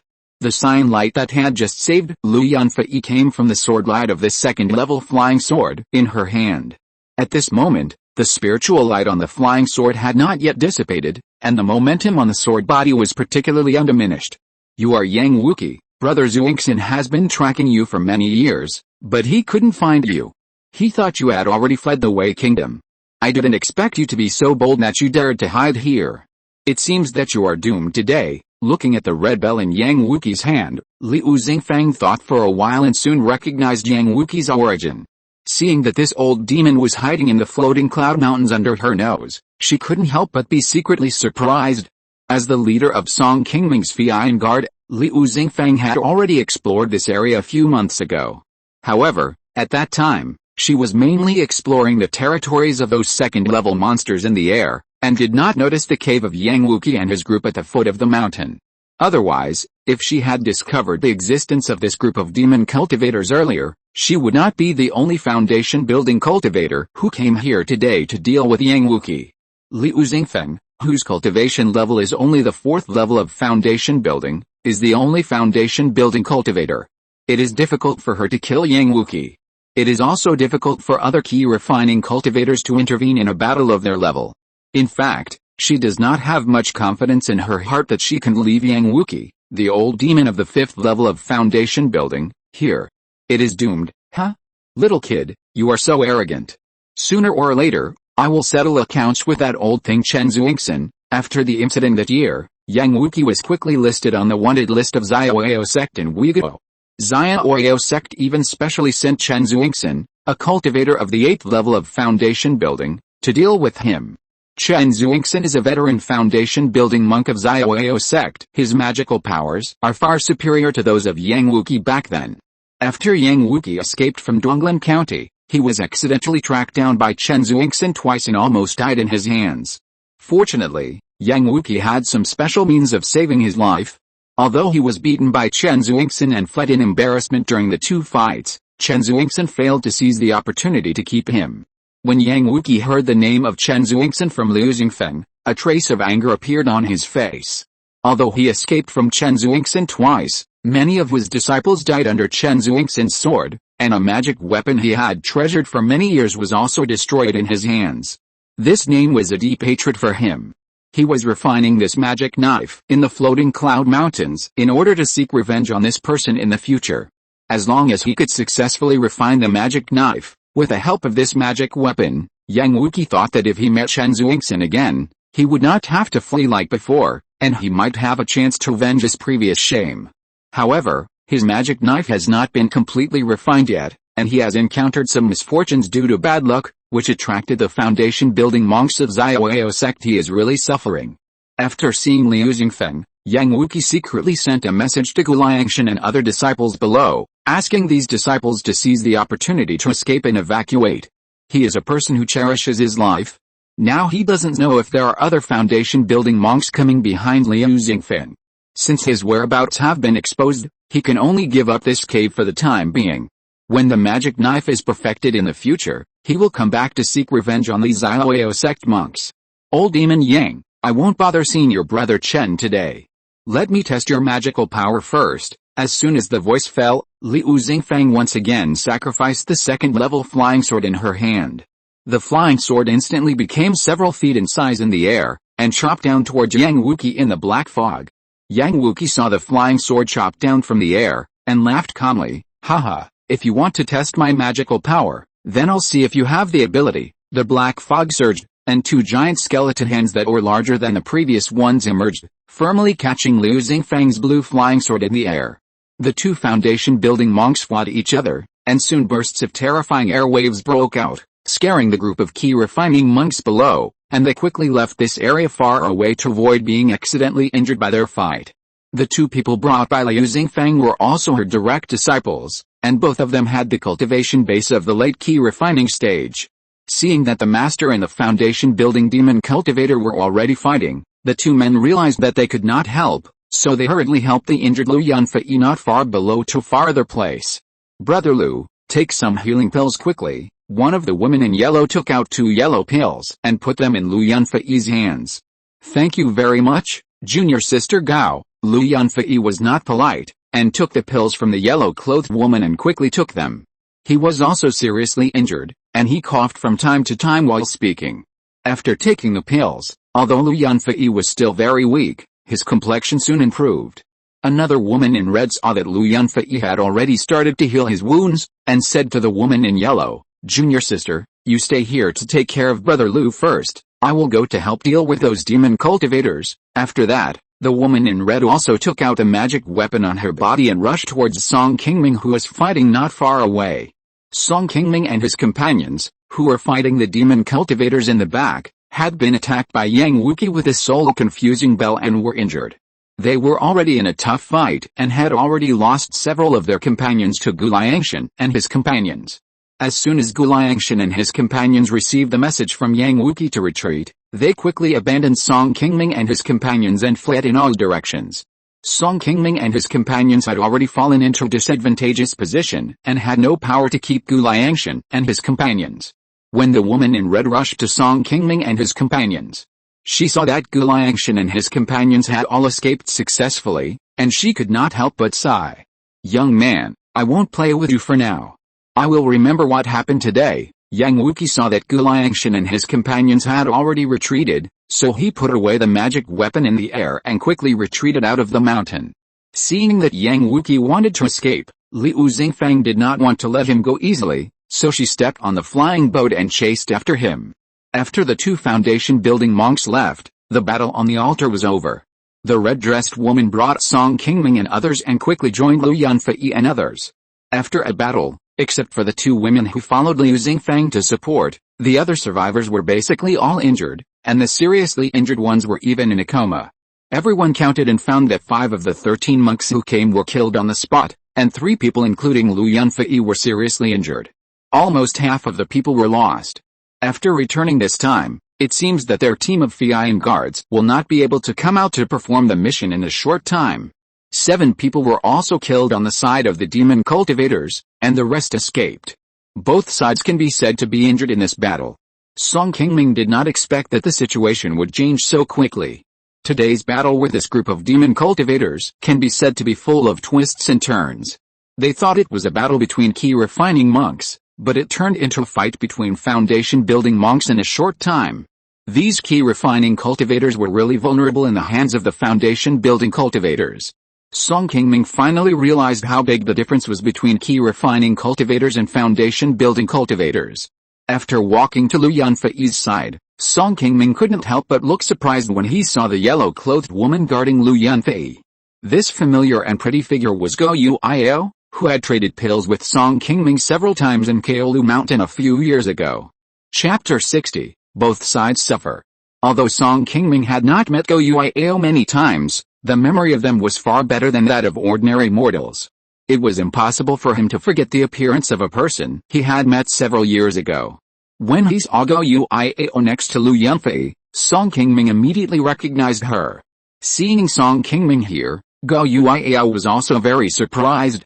Seeing that Song Qingming had been looking at her, it seemed that he had recognized her, but Gao Yuiao's eyes suddenly turned to the side and did not respond to his gaze. Seeing that Gao Yuiao did not want to show that she knew him in front of everyone, Song Qingming was a little puzzled, but he was not surprised. When Gao Yuiao traded elixirs with him, she had specifically explained to Song Qingming that others were not allowed to know about the things between the two of them. Seeing Gao Yuiao like this, Song Qingming quickly shifted his gaze to avoid being discovered by the monks next to him. After everyone got together, under the command of the red-dressed woman from the Xiaoyao sect, they first gathered the seriously injured monks together. The old man Qi Mountain was also lucky enough to withstand Yang Wuqi's attack. Although he was seriously injured, he still survived tenaciously. Gao Yuiao also quickly distributed some healing pills to everyone. Then, under the command of the red-dressed woman, the monks who were still able to move worked together to destroy the altar in the mountain. It takes a lot of materials and supplies to build such a huge altar. It must have taken a lot of time and manpower for Yang Wuqi and his group of demon cultivators to transport these materials to the deep mountains. Today, they completely destroyed the altar. In a short period of time, this group of demon cultivators will definitely not be able to perform such blood sacrifices again. It is also a major event to destroy this group of cunning demon cultivators. Not long after the altar was destroyed, a green light appeared in the sky and turned into a flying boat from far away. Liu Xingfeng, who had just gone to chase Yang Wuqi, returned here with a solemn face. Seeing that his master seemed to look a little unwell, Gao Yuiao hurriedly stepped forward and asked with concern, "Master, are you okay?" Liu Xingfeng waved his hand and said, "Don't worry, your master just lost a little vitality. It's not a big deal, he will be fine after recuperating for a while. It's a pity that we failed to kill this demon and let him escape again." After comforting the flustered Gao Yuiao, Liu Xingfeng continued with a deep face, "I didn't expect that this demon had been lurking here for several years, and he refined another magic sword. Because of my carelessness, I almost suffered a big loss just now. Fortunately, he has not yet completely refined this magic sword. After returning this time, I will report to the sect immediately and send more people to search for Yang Wuqi's whereabouts. Otherwise, when his magic sword is fully refined in the future, I may not be his opponent. Master, don't worry, we have just completely destroyed the altar used by old demon Yang for blood sacrifice. I guess he won't be able to find a suitable place to sacrifice and refine the magic sword in a few years." The woman in red pointed to the huge altar that had completely turned into a ruin 100 feet behind her, and said to Liu Xingfeng with a smile. Liu Xingfeng looked at the completely destroyed altar in the distance, nodded with satisfaction and said, "Ziyan, take them to search the area again to find where Yang Lao Mo's cave is hidden.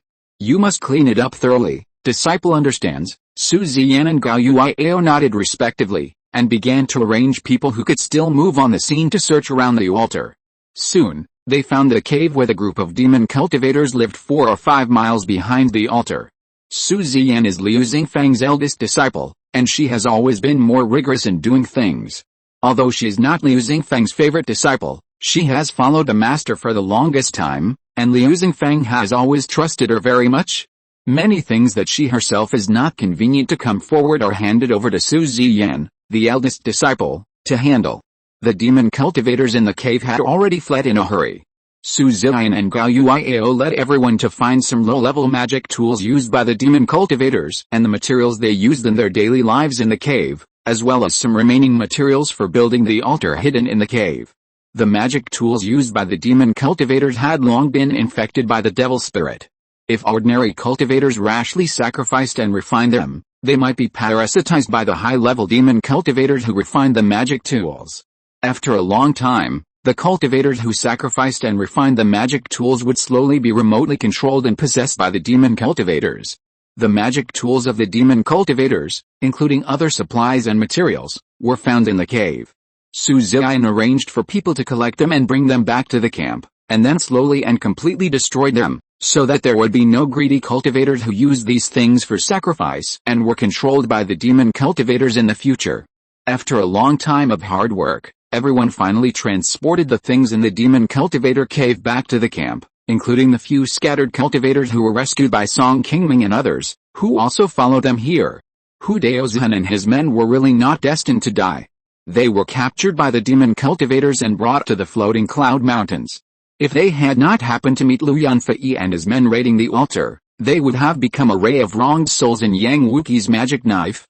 After being rescued by Song Qingming and his men, they had been following Song Qingming. When they saw Yang Wuqi, the foundation-building demon cultivator, coming out, they wanted to escape quickly, but because their cultivation was too low, they and Song Qingming were entangled by the demon cultivators who came from behind. Therefore, they were the farthest from the location where Yang Wuqi launched the Chaos Soul Bell magic weapon, and luckily avoided the attack of this soul magic weapon. They only suffered some minor injuries and successfully dragged Liu Xingfang to this place. Except for one person who accidentally injured his meridians when fighting with the demon cultivator, the rest of them successfully survived to the end. On the contrary, although Lu Yunfei and his men had higher cultivation and magic power, their luck was far worse than that of Hudao Zhan and his men. Wei Tong and his companions, eager to make contributions, went to chase the fleeing demon cultivators, but unfortunately they ran into Yang Wuqi, a powerful demon who had built a foundation. 2 of the 5 people died on the spot, including Feng Laoge, who Song Qingming had just met. When the others were running for their lives, people with higher cultivation, such as Lu Yunfei and Xi Mofan, ran ahead because of their higher magical powers, and quickly attracted the attention of Yang Laomo. Unfortunately, they weren't always taken care of by powerful demon cultivators such as Yang Wuqi and Gu Liangshan, and finally suffered heavy casualties. Lu Yunfei and Xi Mofan were both seriously injured. Although they were lucky enough to save their lives, they could not even use their own magic power for the time being because of their severe injuries. It would take at least 3 to 5 years for them to recover completely. There were also 3 cultivators in the late stage of Qi Refining who were attacked at close range by the Chaos Soul Bell in Yang Wuqi's hand because they rushed too fast. They were confused all of a sudden, and their magic powers could not be used. They lost their lives and died in the hands of Gu Liangshan and other demon cultivators. Once these Qi Refining cultivators encountered a powerful foundation-building demon cultivator like Yang Wuqi, whether they could survive depended entirely on their own luck. After transporting the supplies in the demon cultivator's cave back to the camp, under the personal supervision of Liu Xingfeng, Chen Jiang and several other Xiaoyao sect cultivators, after they were ready, immediately began to destroy these things, while Song Qingming and others returned to their respective tents to recuperate. Chapter 61, Reunion. After completing the task, Song Qingming finally returned to his tent. After letting go of his fatigue, Song Qingming leaned on the small couch in the tent and slowly recalled what he had experienced today. He still had lingering fears after going out to fight a battle with the demon cultivators. After seeing the terrifying strength of Yang Wuqi, the foundation-building demon cultivator, Song Qingming was a little desperate for a while. Although he finally waited for support, he still couldn't believe that he survived. After seeing the battle between the foundation-building masters, Song Qingming also yearned more and more for the magical powers of the foundation-building cultivators to fly into the sky and escape into the earth. Unfortunately, Feng Laoge, who had just agreed with Song Qingming to take him to Bailong Mountain after returning to Gianfang, accidentally died in the hands of the demon cultivators today. After the war, Song Qingming was a little depressed when he heard from Wei Tong that Feng Laoge died in the hands of Yang Wuqi because of chasing the demon cultivators. Not only did he give Feng Laoge a talisman for free yesterday, he also risked his life to help Feng Laoge hunt high-level flame rats. Now that Feng Laoge had suddenly passed away, he didn't know who to find to fulfill the promises he had made for the huge deposit. Thinking of this, Song Qingming could only sigh helplessly. Maybe it was really his own bad luck. In the few months since he joined Funiu, the few people he was most familiar with all suffered misfortune today. Feng Laoge had already died, and Lu Yunfei and Xi Mofan were also seriously injured. Thinking of this, Song Qingming couldn't help but smile bitterly. Seeing that it was getting late, Song Qingming was about to sit in meditation and practice, when a sound transmission talisman suddenly flew in from outside the tent. Song Qingming took the talisman and opened it to see a beautiful text written on it. Fellow Taoist Song, Go Uiao from Xiaoyao sect is here to visit you. Song Qingming opened the restriction outside the tent, and just as he lifted up the door curtain, a beautiful yellow figure quickly slipped into the tent sideways. Go Uiao's appearance has not changed much compared to 3 years ago, except that she seems to be more heroic. Seeing her cautious look, Song Qingming guessed that she didn't want people to see her here, so he quickly lowered the door curtain and rearranged a layer of restrictions at the door. Looking up at Gao Yuiao, who was a little sneaky in front of him, Song Qingming rolled his eyes, showed a curious smile, arched his hands and said, "Fairy Gao, I haven't seen you for several years. I thought you had forgotten me. The reason why I didn't meet you today is because there were many fellow disciples present at that time. It was inconvenient. I hope Brother Song can understand," Gao Yuiao explained with a little apology on her face. "Please rest assured, Fairy. You and I each got what we needed from each other in the beginning, and I am not a person who speaks without restraint. It's just that Fairy Gao left suddenly without saying goodbye, and I, Song, still don't understand the reason.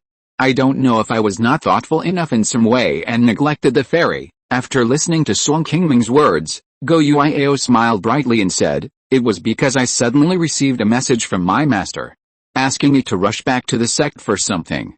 I just forgot to tell you. I hope fellow Taoist Song don't misunderstand." "Oh, I see, that's the case. I'm relieved then. Let me congratulate you on breaking through to the late stage of Qi refining. Thank you. Thank you. I haven't seen you for 3 years." Not only has fellow Taoist Song made rapid progress in his cultivation, he has also joined the Feian Guard.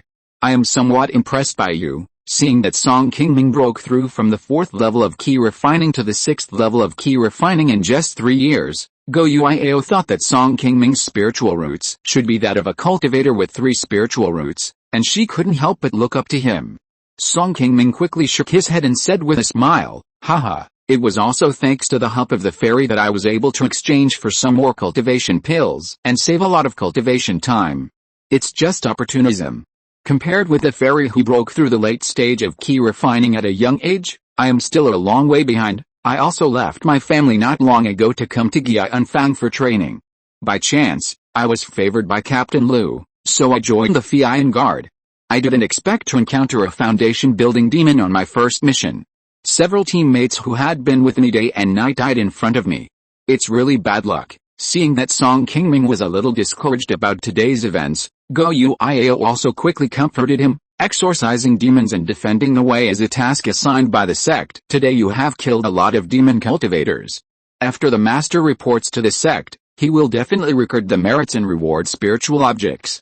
He will not treat you unfairly." Song Qingming smiled bitterly and asked, "Fairy, what do you want to see me today?" Gao Yuiao paused for a moment and replied, "The reason I came to you, in addition to reminiscing about the past, is that I am afraid that what happened today may cause you to misunderstand, so I came to explain a little.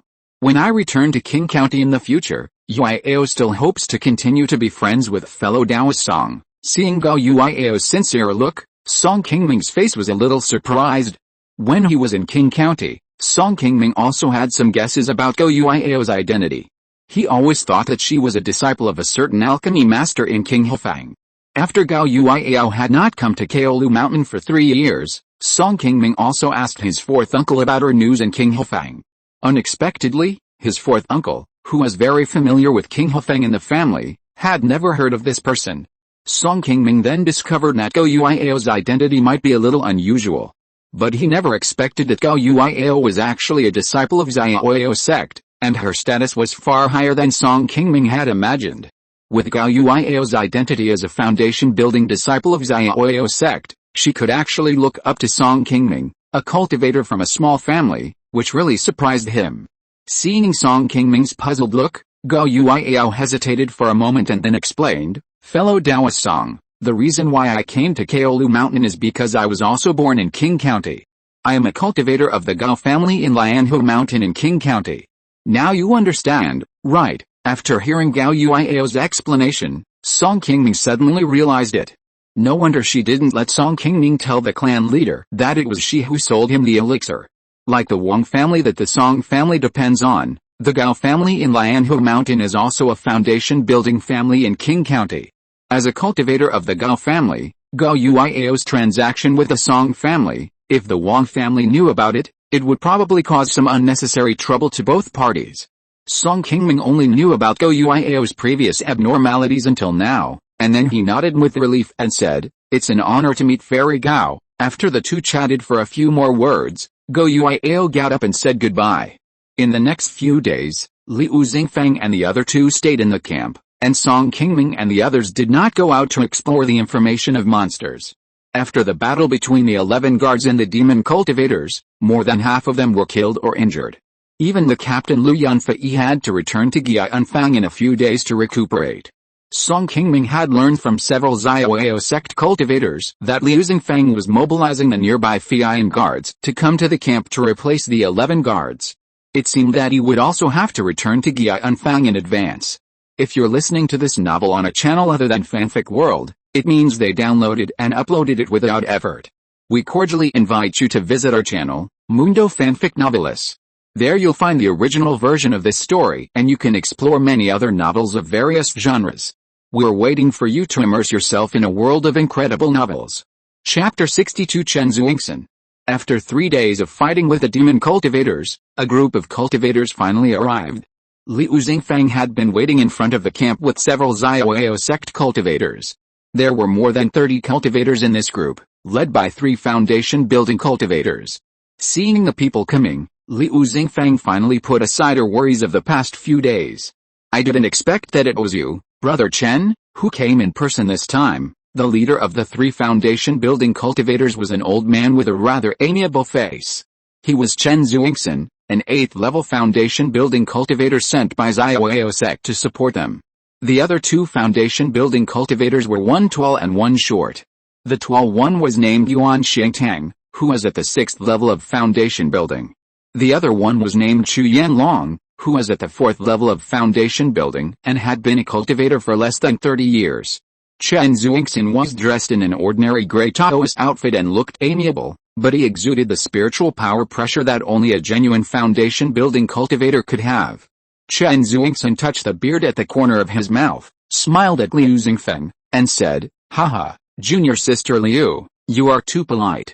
I heard that there was news about the devil Yang Wuqi, so how could I not come to see him? This old devil has slipped away from me several times, making me lose faith in the sectu. If I can't kill this devil, I'm afraid I will always have this worry in my heart in the future." Liu Xingfang nodded and said, "Senior Brother Chen, although we found Yang Wuqi's hiding place this time, this devil fought with me a few days ago. The cave where they were hiding has been exposed, and they may have escaped from here. It doesn't matter. I've dealt with this devil for several years, and I know that this devil is extremely cunning. I also have some experience in dealing with this devil. Compared to other people who want to find his trace, it's better for me to come and see it myself. Senior Sister Liu, take us to see the lair of your old devil first. If we go there earlier, Senior Brother Chen might be able to find the trace of the old devil Yang more easily." Chu Yanlong, who was standing by, was a little anxious, and urged Liu Xingfang and the others. "Okay, I'll have to trouble you 2 senior brothers and junior brother Chu." Liu Xingfang also knew that junior brother Chu was a well-known and patient person in the sect. Seeing this, she hurriedly took Chen Zuingsen and several other foundation building cultivators to Yang Wuqi's cave. 4 sword lights shot up into the sky and soon flew over 100 feet. The speed of a foundation building cultivator flying with a sword was several times faster than that of a Qi refining cultivator at full speed. It took the 4 of them less than half an hour to get there for a distance of 200 miles. Seeing the destroyed altar, Chen Zhuan said with a heavy heart, "I haven't seen Yang Wuqi for a few years. He has really made some progress. I heard from junior sister Liu that when fighting with him, this old demon had a magic knife. The magic knife used by the old demon that day was very powerful. Fortunately, this magic weapon has not yet been fully developed, otherwise I am afraid it would be difficult for me to defeat this demon." Liu Xingfang told the 3 foundation building monks at the scene some details of the fight with Yang Wuqi that day. Although Liu Xingfang's cultivation is 1 level lower than Yang Wuqi, she has 2 powerful 2nd level middle grade magic weapons, and her fighting ability is not inferior to that of an ordinary 5th level foundation building monk. However, compared with Yang Wuqi holding the magic knife, she also feels that her current cultivation and magical powers are still a little worse. On that day, Yang Wuqi was afraid that there were other foundation building monks from Xiaoyao sect nearby, so he had no intention of fighting with Liu Xingfang and only wanted to escape. It was not until Liu Xingfang chased him that Yang Wuqi had to use the magic knife to get rid of Liu Xingfang's entanglement. Otherwise, if Yang Wuqi had really used the magic knife to fight at the beginning, Liu Xingfang would definitely be injured more seriously and might not be able to escape unscathed. After listening to Liu Xingfang's words, Chen Zuingsen sighed and said worriedly, looking at the situation, "It seems that this demon is refining this magic weapon here. Once Yang Wuqi refines this magic weapon, I don't know how many people will die in his hands, Chu Yanlong said. It seems that the old demon has left here. Brother Chen, see if you can find the trace of this demon. Kill this demon before Yang Wuqi refines the magic sword to eliminate future troubles. Brother Chen, I will take you to Yang Wuqi's cave and see if you can find some traces of this demon. The four of them soon arrived at the cave opened up by the demon cultivator. It was a pity that after being tracked by Chen Zuixin for several years, the demon Yang Wuqi became very cautious and decisive. There was no clue left in the cave for Chen Zuixin to track. After escaping from Liu Xingfang's entanglement, he sent a voice transmission to his disciples, informing them of the new meeting point, and then directly abandoned the old nest that he had worked hard to manage for several years, and quickly fled from the floating cloud mountains. The camp, which had been silent for a few days, became lively again because of a team of Xiaoyao sect monks brought by Chen Zuixin and others. Seeing dozens of monks coming into the camp, Song Qingming initially thought that they were the nearby Fian guards, who were transferred by Liu Xingfang to replace them to continue their mission. Later, he felt that these monks were somewhat domineering, until he went to ask Wei Tong, and then he knew that these people were sent by the Xiaoyao sect to clear out the demon cultivators. After Liu Xingfang and the other four returned to the camp, Song Qingming and the Fian guard soon received the order to retreat to the returned Cloud Square, and the camp here was also handed over to the Xiaoyao sect monks who came to clear out the demon cultivators. Go Yuiao and Su Ziyan naturally followed their master Liu Xingfang to stay in the camp to help search for the traces of the demon cultivators. As the foundation building cultivator who managed the Fian guard, Liu Xingfang also made some rewards to Song Qingming and the other 11 guards after the battle with the demon cultivators. Including Song Qingming, the few who were still alive received meritorious rewards worth 20 spiritual stones. As long as Song Qingming and others returned to the Fian guard station in Yianfang, they could exchange them for spiritual objects or spiritual stones of equivalent value at any time. In order to prevent them from walking too slowly with several seriously injured people and being easily attacked by monsters on the road, Liu Xingfang also specially arranged several Xiaoyao sect disciples in the late stage of Qi refining to help protect them and return to Yianfang smoothly. After the battle with the demon cultivators, Song Qingming's Liang sword was completely damaged not long after, and he relied on the defensive magic weapon, the black gold shield, and the spiritual talisman on his body to persevere to the end. He wanted to ask Shi Moftan to help him refine a magic weapon, but now that Shi Liodao was seriously injured, he naturally couldn't help him refine a magic weapon in a short time. He could only return the materials on the flame rats to Song Qingming. Later, when he learned that they were about to return to Yianfang, Shi Liodao also enthusiastically introduced Song Qingming to a more famous refinery in Yianfang. After returning to Yianfang this time, he also had to buy 1 or 2 suitable magic weapons to replace the damaged vacancy of Liang's sword. Now he has no shortage of spiritual stones, only the black gold shield, which is indeed a bit shabby. After Song Qingming and others left, Chen Zuixin and several other Xiaoyao sect foundation building monks searched in the floating cloud mountains for 2 months but could not find the trace of Yang Wuqi, the devil, and finally returned to Xiaoyao sect without success. Go Yuiao continued to follow Master Liu Xingfang to stay in Fianwei for training, while Hu Daozhan and others were lucky to return to Yianfang with him. After leaving the camp, Song Qingming and others had to slow down their pace because they were carrying several seriously injured people including Lu Yunfei. It was not until half a month later that they returned to Yianfang. Chapter 63 New Captain. Half a month later, in a small shop in Yianfang, a fat shopkeeper with a smiling face was desperately recommending a white mid-grade flying sword in his shop to Song Qingming, who came to buy a magic weapon. Dao, this young longsword is the best mid-grade flying sword in my shop. If you are not satisfied, I can only take you to see other high-grade flying swords. Alice, I don't have many spirit stones with me this time, so I can only buy a mid-grade magic weapon first, but this flying sword is sold for 35 spirit stones. The price is still a bit too expensive. Can the boss be cheaper? Song Qingming sat on a wooden chair in the shop and negotiated with the shop owner slowly, hoping to save a few spirit stones. Although he had saved hundreds of spirit stones in the past few years, he was not short of 2 or 3 spirit stones, but Song Qingming, who had been poor since childhood, was used to saving every spirit stone. When he went out to buy various materials, he often lowered his face and bargained for 1 or 2 spirit stones. In all these years of practicing Taoism, the only time he was generous was when he first came to Gianfang and spent all his 150 spiritual stones to buy the top-grade magic weapon Taixi sword. Although he was generous on the spot and won some face, he still regretted not bargaining with the two people at that time. Maybe he could save 10 or 20 spiritual stones. This was also the only time in his many years of practicing Taoism that he didn't take the spiritual stones too seriously for something he wanted. Every time he thought of this, he smiled bitterly. I said, fellow Taoist, the 35 spiritual stones I mentioned are already a lot less for you. You can see the quality of this flying sword. A lot of high-quality white jade crystals were used to refine this magic weapon. It was originally sold for 40 spiritual stones in the store. You can't let me do business at a loss. The fat boss shook his fat body and continued to explain to Song Qingming with an embarrassed face.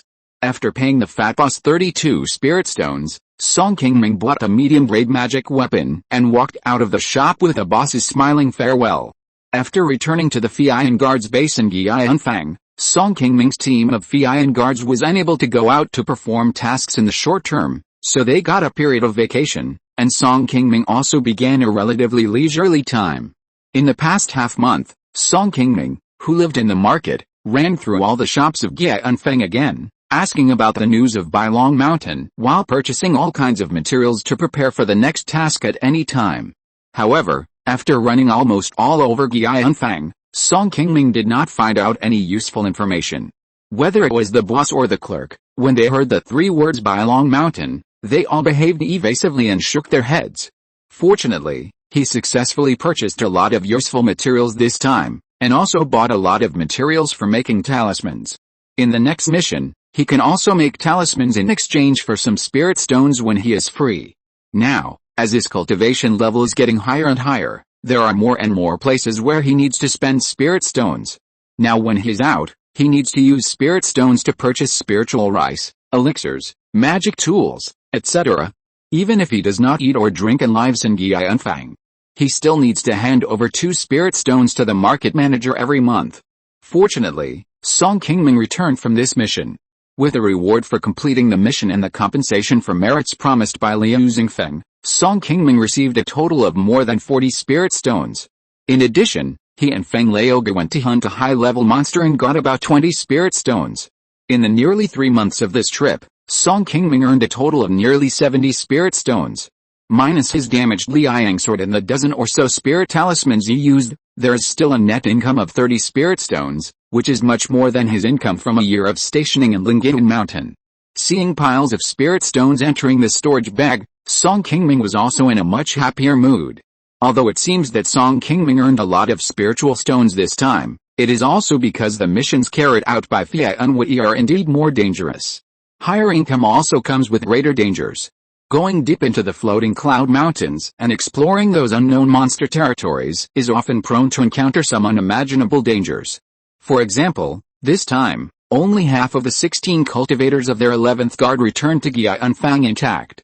After experiencing this dangerous mission, on the way back to Gianfang, Song Qingming also wanted to quit Funiu for a while, but after returning to Gianfang and receiving the spiritual stones for this mission at the Funiu station, he quickly gave up this idea. Song Qingming also knew in his heart that it was an accident for them to encounter demon cultivators during this mission. Even if he chose not to join Funiu and entered the floating cloud mountains alone to hunt monsters, if his personal luck was not good, he would also have a great chance of encountering demon cultivators like Liangshan who were capturing fellow cultivators. Even if Song Qingming had a few life-saving high-grade talismans, if he encountered a demon cultivator at the peak of Qi Refining like Liangshan, his chances of escaping would not be very high. He would probably be like Hu Daozhan and the others, being caught by the demon cultivators and used to refine magic tools, and die in the vast floating cloud mountains. Since he came out to practice, if he turned around and left immediately when he encountered a little danger, it would be better to return to Funiu Mountain as soon as possible. Thinking of this, he slowly accepted this fact. The pursuit of Taoism by cultivators is a matter of opportunity and danger. If he had not encountered the robbery of Taoism by the bandits, he would not have had the opportunity to obtain the incomplete map, a treasure that allowed him to turn over. Seeing several foundation-building cultivators from the Xiaoyao sect appear in the camp, Song Qingming and the others slowly learned some news. This group of demon cultivators has now exposed their whereabouts, and the Xiaoyao sect has sent a large number of cultivators to search for them. If they are smart enough, they must have escaped from the floating cloud mountains. Otherwise, if so many foundation-building monks found his whereabouts, even if Yang Wuqi had refined the magic knife, he would definitely be doomed. Just yesterday, Song Qingming had received news from the Fian guards that they would go to the floating cloud mountains again in 3 days. After receiving this news, Song Qingming hurried to the market to buy all the magic weapons he was missing. This time, he had enough time and was finally fully prepared. After coming out of the shop, Song Qingming strolled in the market for a long time before slowly returning to the Gianfang station in the east of the market. Unexpectedly, as soon as he walked to the gate of the station, he heard the guards of the station tell him that the 11 guards had gathered.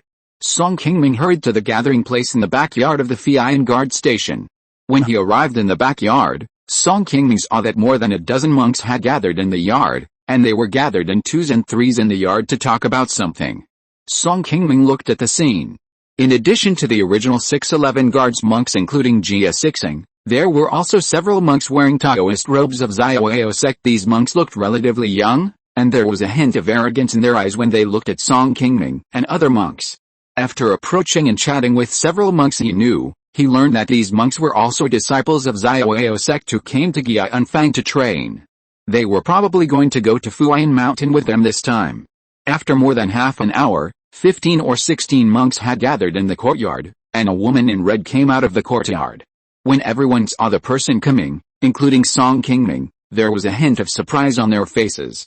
This woman in red was Su Ziyan, the senior sister of Go Yuiao who had explained to them in Funiu Mountain a month ago.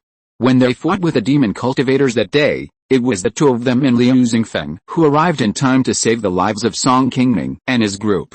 In a sense, she also saved Song Qingming and his group's lives. After Su Ziyan walked in, she looked at everyone and said softly, "Dear fellow Taoists, since senior brother Liu, the captain of the 11th guard, has returned to the sect to recuperate, after discussion with master and several senior uncles, I will temporarily take over the position of captain of the 11th guard." Chapter 64, Said Out Again. After hearing the news, Song Qingming and the cultivators on the scene showed no surprise. Lu Yunfei had injured his meridians this time. He would not be able to recover from this injury for 3 to 5 years. Fian Guard would definitely send a new cultivator to take his place. As the direct disciple of Liu Xingfeng, one of the 3 elders of Fian Guard, Su Ziyan had already cultivated to the 9th level of Qi Refining. With her strength, she was definitely more than enough to take over Lu Yunfei's position. Then Su Ziyan introduced each other to everyone. After seeing Su Ziyan, the senior sister of the sect, several new Xiaoyao sect disciples who had joined the 11th guard changed their arrogant attitude just now in front of Song Qingming and others. Their faces were not only more serious, but also more smiling. Although Su Ziyan and Song Qingming and others had met several times before, it was just that everyone was facing the pressure of the demon cultivator Yang Wuqi at that time. After returning to the camp, they were busy destroying the seized demon cultivator materials and had no time to get to know each other. Now that Su Ziyan has become the captain of the 11th guard, it is inevitable that she needs to get to know everyone again. Fortunately, although this person is also a disciple of Xiaoyao sect, she is naturally close to others, unlike those Xiaoyao sect disciples who think they are superior, and she quickly won the recognition of everyone. Song Qingming and other casual cultivators naturally have a better impression of Su Ziyan because they were saved by her. Those Xiaoyao sect disciples are also lower than her in cultivation and respect her very much. After some introductions, Su Ziyan gradually became familiar with everyone, and then she also found an opportunity to announce the new task issued by Fian Guard. Their 11th guard will set off again soon, and the destination of this mission is another unexplored location in the floating cloud mountains. A few days later, Qingming followed the new 11th guard of Fian Guard and came to the floating cloud mountains again, but this time the location of the mission was slightly closer to Gianfang. According to the pace of everyone, it would take at most 7 or 8 days to reach the new camp. When each team of Fian Guards performs a mission, they need the elders of the Fian Guards directly under them to explore the second-level monsters in the area first, and then assign the specific areas to each team of Fian Guards. Then, They are notified through the message talisman to go to the divided area and explore the information of other monsters in the area in detail. A few days after entering the floating cloud mountains, Qingming and others came to a small river about 5 or 6 feet wide. Seeing that the sun was setting in the west and it was getting late, Su Ziyan asked everyone to camp here tonight and rest, and then continue on their way after dawn the next day. After using mana to rush for a day, everyone was a little tired. After nightfall, everyone made a fire and cooked some spiritual rice. After replenishing their mana, they set up several temporary tents and began to meditate and rest. Qingming, Jia Sixing and other familiar monks of the original 11 guards rested together in a tent. After meditating until the second half of the night, Qingming stood up and walked out of the tent. In order to prevent sudden attacks by monsters, Su Ziyan arranged for everyone to take turns to stand guard outside the camp at night. It was his turn to stand guard at this time. Qingming went to the campfire in front of the tent to replace Wang Xiaoyan, who was on duty. After arriving, he found that in addition to Wang Xiaoyan, there was also a red figure sitting by the fire. Seeing Su Ziyan here, Qingming hurriedly bowed and greeted her. Wang Xiaoyan saw Qingming coming to replace him, and bowed his head and bowed at Su Ziyan with a smile. "Senior Sister Su, I'll go back first." Su Ziyan stood up and nodded. Wang Xiaoyan turned his head and looked at Qingming, then left quickly. Wang Xiaoyan was a cultivator of the Xiaoyao sect who had just joined the 11 guards. He had never been very interested in Qingming and other cultivators who were from the casual cultivation background. Qingming had long been accustomed to this. He did not speak, but just nodded politely. After Wang Xiaoyan left, Qingming walked to the fire and sat down generously. With a beautiful fairy helping him to keep watch, Qingming felt much more comfortable. Wang Jr. brother and his friends have been practicing in the sect since they were young. They rarely come out to practice. They are a little arrogant. I hope Brother Song will not be offended. Su Ziyan sat cross-legged by the fire, flashing her clear eyes, and said to Qingming apologetically. After hearing Su Ziyan's words, Qingming smiled and waved his hand and said, "Captain, you are polite. We are casual cultivators of low origin and have long been accustomed to this. I heard from Sister Go that Brother Song is also from Qing County and met her in Qinghofang. Brother Song should not be a casual cultivator." Su Ziyan blinked and said with some non-committal. Seeing that Su Ziyan seemed to know that he knew Gao Yuiao, Qingming suddenly showed a trace of surprise, and replied awkwardly, "I am indeed not a casual cultivator. I am from the Song family in Funiu, Qing County, and I came to Gianfang this time to leave the family to gain experience." This Gao Yuiao was really strange. When she came to find Qingming in the camp a month ago, she specifically asked Qingming not to let outsiders know that they knew each other before. How come she told Su Ziyan about it in the blink of an eye? Thinking of this, Qingming was also very puzzled. That night, when Senior Sister Gao went to look for you, she happened to meet me on the way back. I curiously asked a few questions, and she told me about her acquaintance with you, but she didn't say much. What is the specific relationship between you two? I am still very curious. Seeing that Qingming's expression was a little wrong, Su Ziyan couldn't help but chuckle and explained. "Captain, please don't misunderstand me. I knew Fairy Gao before, but we exchanged a few spiritual objects in the market a few years ago. At that time, I didn't know she was a disciple of Xiaoyao sect. I was also very surprised to see her when I fought with the demon cultivators that day." Qingming heard Su Ziyan's explanation, and then he roughly understood the whole story. He also chose to tell Su Ziyan the truth directly. He did not tell Su Ziyan the specific spiritual objects he exchanged with Gao Yuiao, which was considered to be not violating his promise to Gao Yuiao. "Oh, so that's the case. I see that fellow Taoist Song is young. But his cultivation has reached the 6th level of Qi Refining. His magic power is much stronger than that of Junior Brother Wang.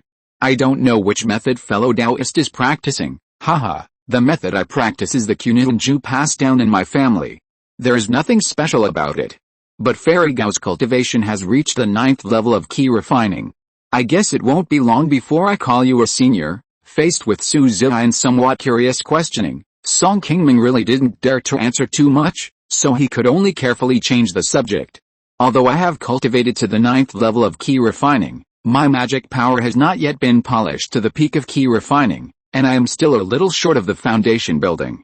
Besides, It is not so easy to build a foundation. There are many Qi refining disciples in the sect, and there are many talented disciples with outstanding spiritual roots every year.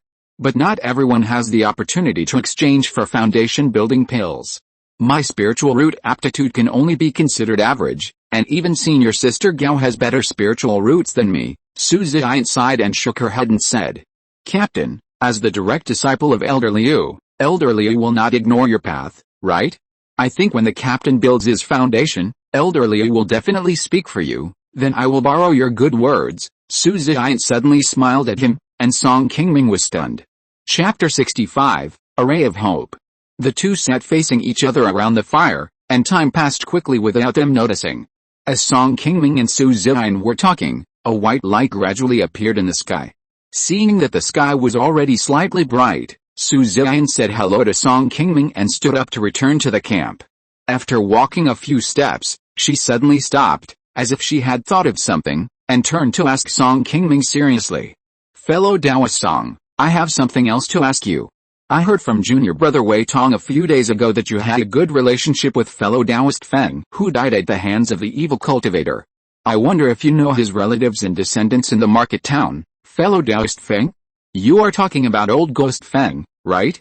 In fact, he and I only met each other while carrying out missions together in the past few months. I had agreed with him that I would ask him for a small favor after I came back this time. I didn't expect that things are unpredictable and I no longer have this opportunity. I wonder why Captain Su is asking this. Su Ziyan said, if a cultivator who is carrying out a mission for the sect unfortunately dies outside, the sect will look for the cultivator's relatives and descendants to issue relief spiritual items. Since I have taken over as the captain of the 11th Guard, I am now fully responsible for this matter. The descendants of several other fellow Daoists have been found, but fellow Taoist Feng is the only one left. After the notice was issued in the market town, none of his descendants have come to claim the relief. I thought you were familiar with him, so I asked you if you knew where his descendants are. After thinking for a while, Song Qingming continued, Captain Su, you can go ask fellow Taoist Jia Sixing. He has known fellow Taoist Feng earlier and may know something about him. Okay, thank you fellow Taoist Song for your advice. I wonder what kind of help fellow Taoist Song needs. Why don't you tell me? Even if I can't help you, I can ask other people for you in the future. Su Ziyan saw that Song Qingming was worried about something, so she kindly asked him. After a slight hesitation, Song Qingming smiled and said, it's nothing special. When I first saw the puppet beast on fellow Taoist Feng, I envied him. Later, I learned that he bought the puppet beast from the Bailong Mountain black market. It was my first time to go out for training, and I didn't know how to get to Bailong Mountain. So I made an appointment with him and used some spiritual objects to ask him to help take me to Bailong Mountain to try my luck. I didn't expect that after we made the appointment, before we set off, fellow Taoist Feng didn't believe in the trouble. After saying this, Song Qingming sighed a little disappointed. Unexpectedly, after Su Ziyan knew about Song Qingming's troubles, she smiled and looked at him and said, it's not a difficult thing for you. Bailong Mountain is not too far from Gianfang. I went there once a year ago. If you want to go, fellow Taoist Song, I can just give you a map of Bailong Mountain. Don't you need an introduction to enter the Bailong Mountain black market? Song Qingming asked with a puzzled look. Black market?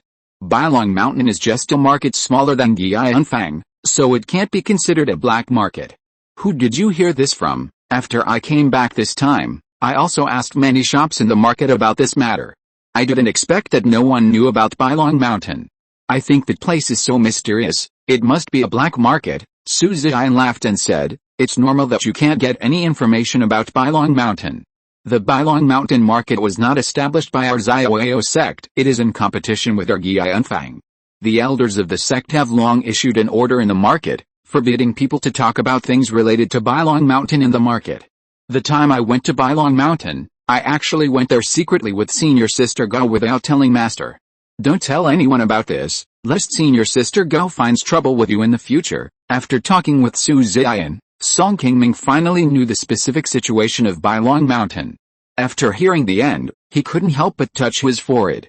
According to Su Ziyan, Bailong Mountain was a small market jointly built by several foundation-building casual cultivators near Gianfang several decades ago. It is much smaller than Gianfang and slightly larger than Qinghofang. Bailong Mountain is closer to Funiu Mountain Range and is close to the border between Funiu Mountain Range and Uyghur. There are also many casual cultivators who live here. In the past few decades, in order to compete with Gianfang, Bailong Mountain Market has released many precious spiritual objects that are difficult to buy in Gianfang, attracting many cultivators near Funiu Mountain Range to go there. In the past few decades, it has developed better and better, and has also attracted some cultivators who used to live in Gianfang. In order to minimize the impact of Bailong Mountain, Gianfang began to prohibit talking about Bailong Mountain Market in the market. In this way, cultivators like Qingming, who have just come to Gianfang, will naturally find it difficult to find out the news about Bailong Mountain in Gianfang. However, even if Gianfang used this method to prohibit monks from talking about the Bailongshan market, it would only have a temporary impact.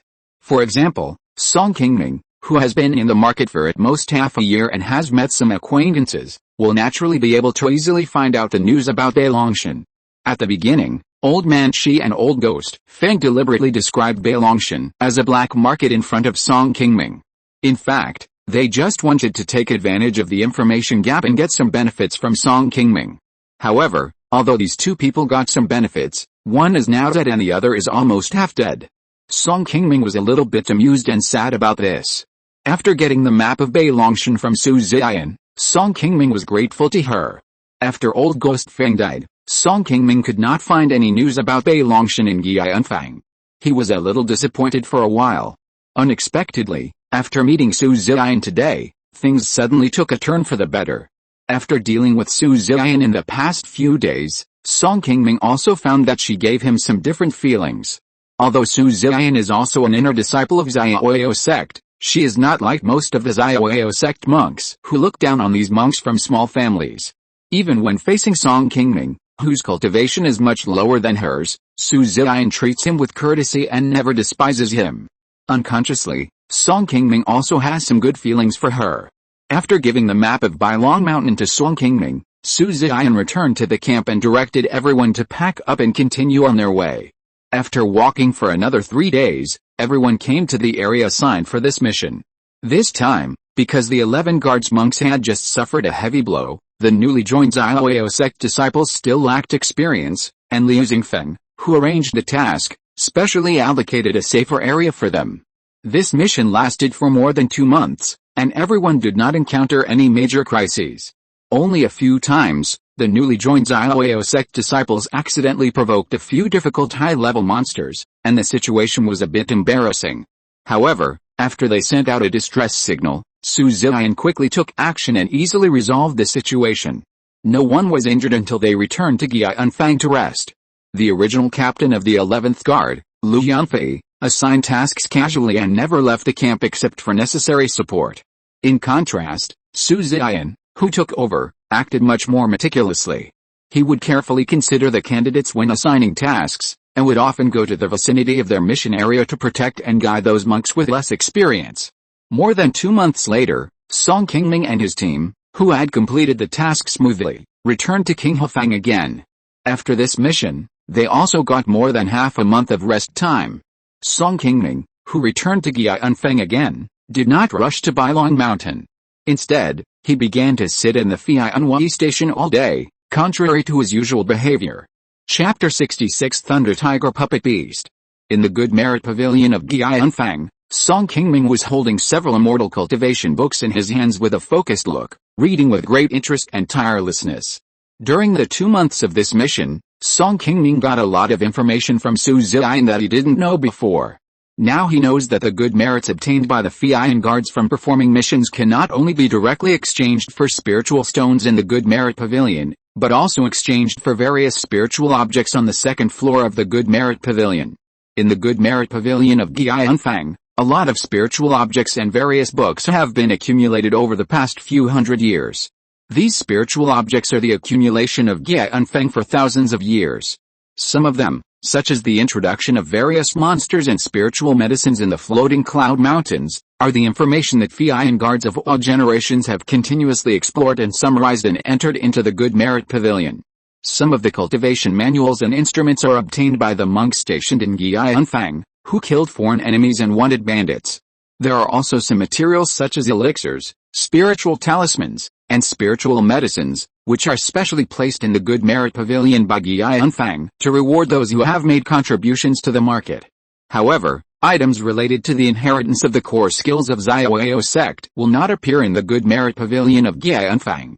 Song Qingming and other Fian guards can only enter the second floor of the Good Merit Pavilion to exchange some not-so-expensive first-level spiritual objects. As for the third floor of the Merit Pavilion, which contains more valuable spiritual objects, only disciples of Xiaoyao sect can enter. It is said that there are many second-level spiritual objects needed by foundation-building cultivators. Thanks to Su Ziyan, who takes good care of his subordinates, Song Qingming has learned a lot of useful information in the past 2 months and avoided many detours. It has been half a year since he left Qing County. After joining Fian Guard, he went deep into the floating cloud mountains twice and accumulated a lot of experience in dealing with various monsters.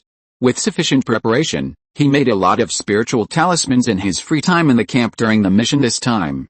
Now Song Qingming is not in urgent need of spiritual stones.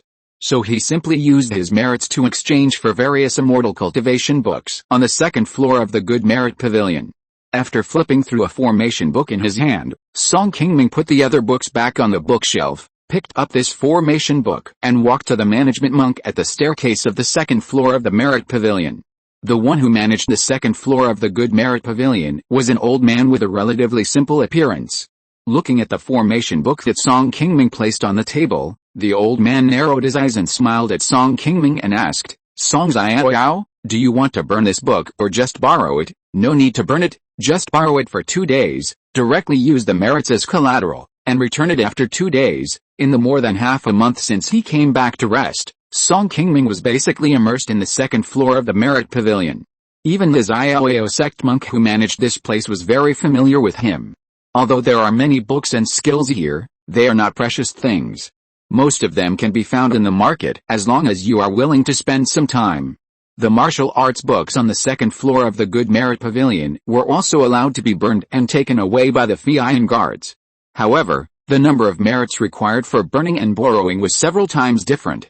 Although Song Qingming also wanted to burn these books and bring them back to the family in the future, he was really powerless at the moment. Song Qingming could only earn more than 20 merits for completing a mission. In the past half-month, he had borrowed 5 or 6 books from the Merit Pavilion, which had already used up a lot of merits. There was really not much merit left to burn and take away. With these books to accompany him, the studious Song Qingming soon became addicted to them. Even his plan to go to the Beilongshan market was temporarily shelved. Time passed quickly, and soon more than 2 years had passed. In the past 2 years, in addition to following the Fian guards to the floating cloud mountains to carry out missions, Song Qingming hid in the Merit Pavilion of Qi Anfang to study various books on immortal cultivation techniques. After Song Qingming had the mysterious technique of Yuxin Sutra, he naturally looked down on the more general techniques in the Merit Pavilion, but the various skills and classics in the Merit Pavilion were of great help to him now. It took more than 2 years for Song Qingming to use the special ability of the incomplete map to continuously study the classics and refine them. Not only did he improve his formation level to the middle grade, he also successfully refined several low-level magic tools and became an ordinary low-grade refiner. In more than 2 years, Song Qingming's cultivation has been steadily moving forward. Relying on the fast method of making talismans, he has no shortage of elixirs and spiritual stones for cultivation. Now he is not far from the late stage of Qi refining. One day, after Song Qingming left the Funiu garrison, he hurried to Qi Mountain behind Qi Anfang. The spiritual energy on Qi Mountain is much better than Qi Anfang at the foot of the mountain. Qi Mountain is a third-level spiritual mountain. Many caves have been opened on the mountain for the monks living in the market to practice. However, in order to save some spiritual stones, Song Qingming has lived in the Fian guard station when he returned to Giant Square for repairs in the past 2 years, and did not rent a cave here. After arriving outside a cave on the mountainside, Song Qingming released a sound transmission talisman from outside the cave. Soon the talisman passed through the restriction at the entrance of the cave and flew into the cave. "Fellow Taoist Song, please come in quickly." Not long after, a familiar voice came from the cave. After entering the cave, seeing Su Ziyan meditating in the cave, Song Qingming hurriedly bowed his hands and saluted. "I'm really sorry to disturb Captain Su's practice. Please forgive me for being rude. Su Ziyan smiled and waved her hand and said, you don't have to think too much. I'm not in seclusion. I'm just practicing daily. What's the matter with you coming to me today? I do have something I want to ask Captain Su for help. If this can be done, I will give you a generous gift to thank you. The reason why Song Qingming came here to ask Su Ziyan for help was that when he was borrowing classics in the Merit Pavilion in Gianfang, he unexpectedly learned a piece of news from the old man who was guarding the Merit Pavilion that made him very excited. The old man was a veteran Qi refining cultivator of Xiaoyao sect. He had been on duty in the Merit Pavilion for more than 10 years and was familiar with the big and small things that happened in the Merit Pavilion on a daily basis. Song Qingming unexpectedly learned from the old man that there was a precious middle-grade puppet beast on the 3rd floor of the Merit Pavilion recently. After spending a spirit stone to inquire about it in detail, he learned that this puppet beast was the Thunder Tiger puppet beast on Feng Laoge, who had dealt with him that year. A few years ago, after the battle between Funiu Mountain and the demon cultivator, Feng Laoge unfortunately fell into the hands of the demon cultivator. Later, Liu Xingfang came to support and repel the demon cultivator. After that, Feng Laoge's storage bag also fell into the hands of Fei Unwei.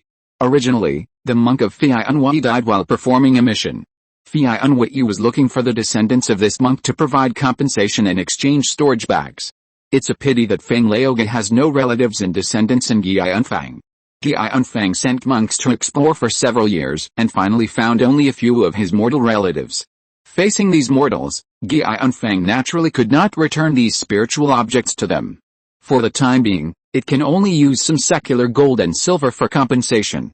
After all, the spiritual objects used by cultivators are useless to mortals without power, and will even cause trouble for them for no reason. However, Gianfang also made a promise to Feng Laoge's relatives that within 100 years, if any of their descendants have spiritual roots and successfully ascend to immortality, they can come to Gianfang's Good Merit Pavilion to exchange for a spiritual object compensation. After a few years of tossing and turning, Feng Laoge's storage bag finally fell into Gianfang's Merit Pavilion, including the Thunder Tiger puppet beast in his storage bag. This Thunder Tiger puppet beast is also the best treasure on Feng Laoge's body, and its value is not inferior to the top-grade flying sword he uses. After listening to Song Qingming slowly talk about this matter, Su Ziyan finally understood Song Qingming's intention. Fellow Taoist Song came here this time to ask me to go to the 3rd floor of the Merit Pavilion to help you exchange the Thunder Tiger puppet beast, right? Chapter 67, What You Want. Originally, the task of finding the descendants of Feng Laoge was in the charge of Su Ziyan, the captain of the 11th Guards. However, Su Ziyan sent several Feian guards to search for the descendants of Feng Laoge in Gianfang for several months, but they could not find any.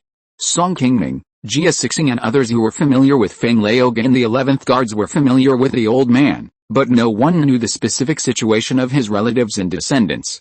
Su Ziyan had no choice but to report the matter truthfully. She also learned not long ago that Feng Laoge's storage bag had been in the Merit Pavilion of Gianfang. That's true. Captain Su, as long as you are willing to help me exchange this item, I will owe you a favor. No matter how much merit you spend, I can pay you the spiritual stone directly at a 10% premium. I hope Captain Su can help me.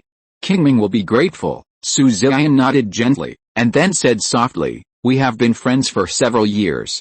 I will naturally not refuse to help fellow Taoists.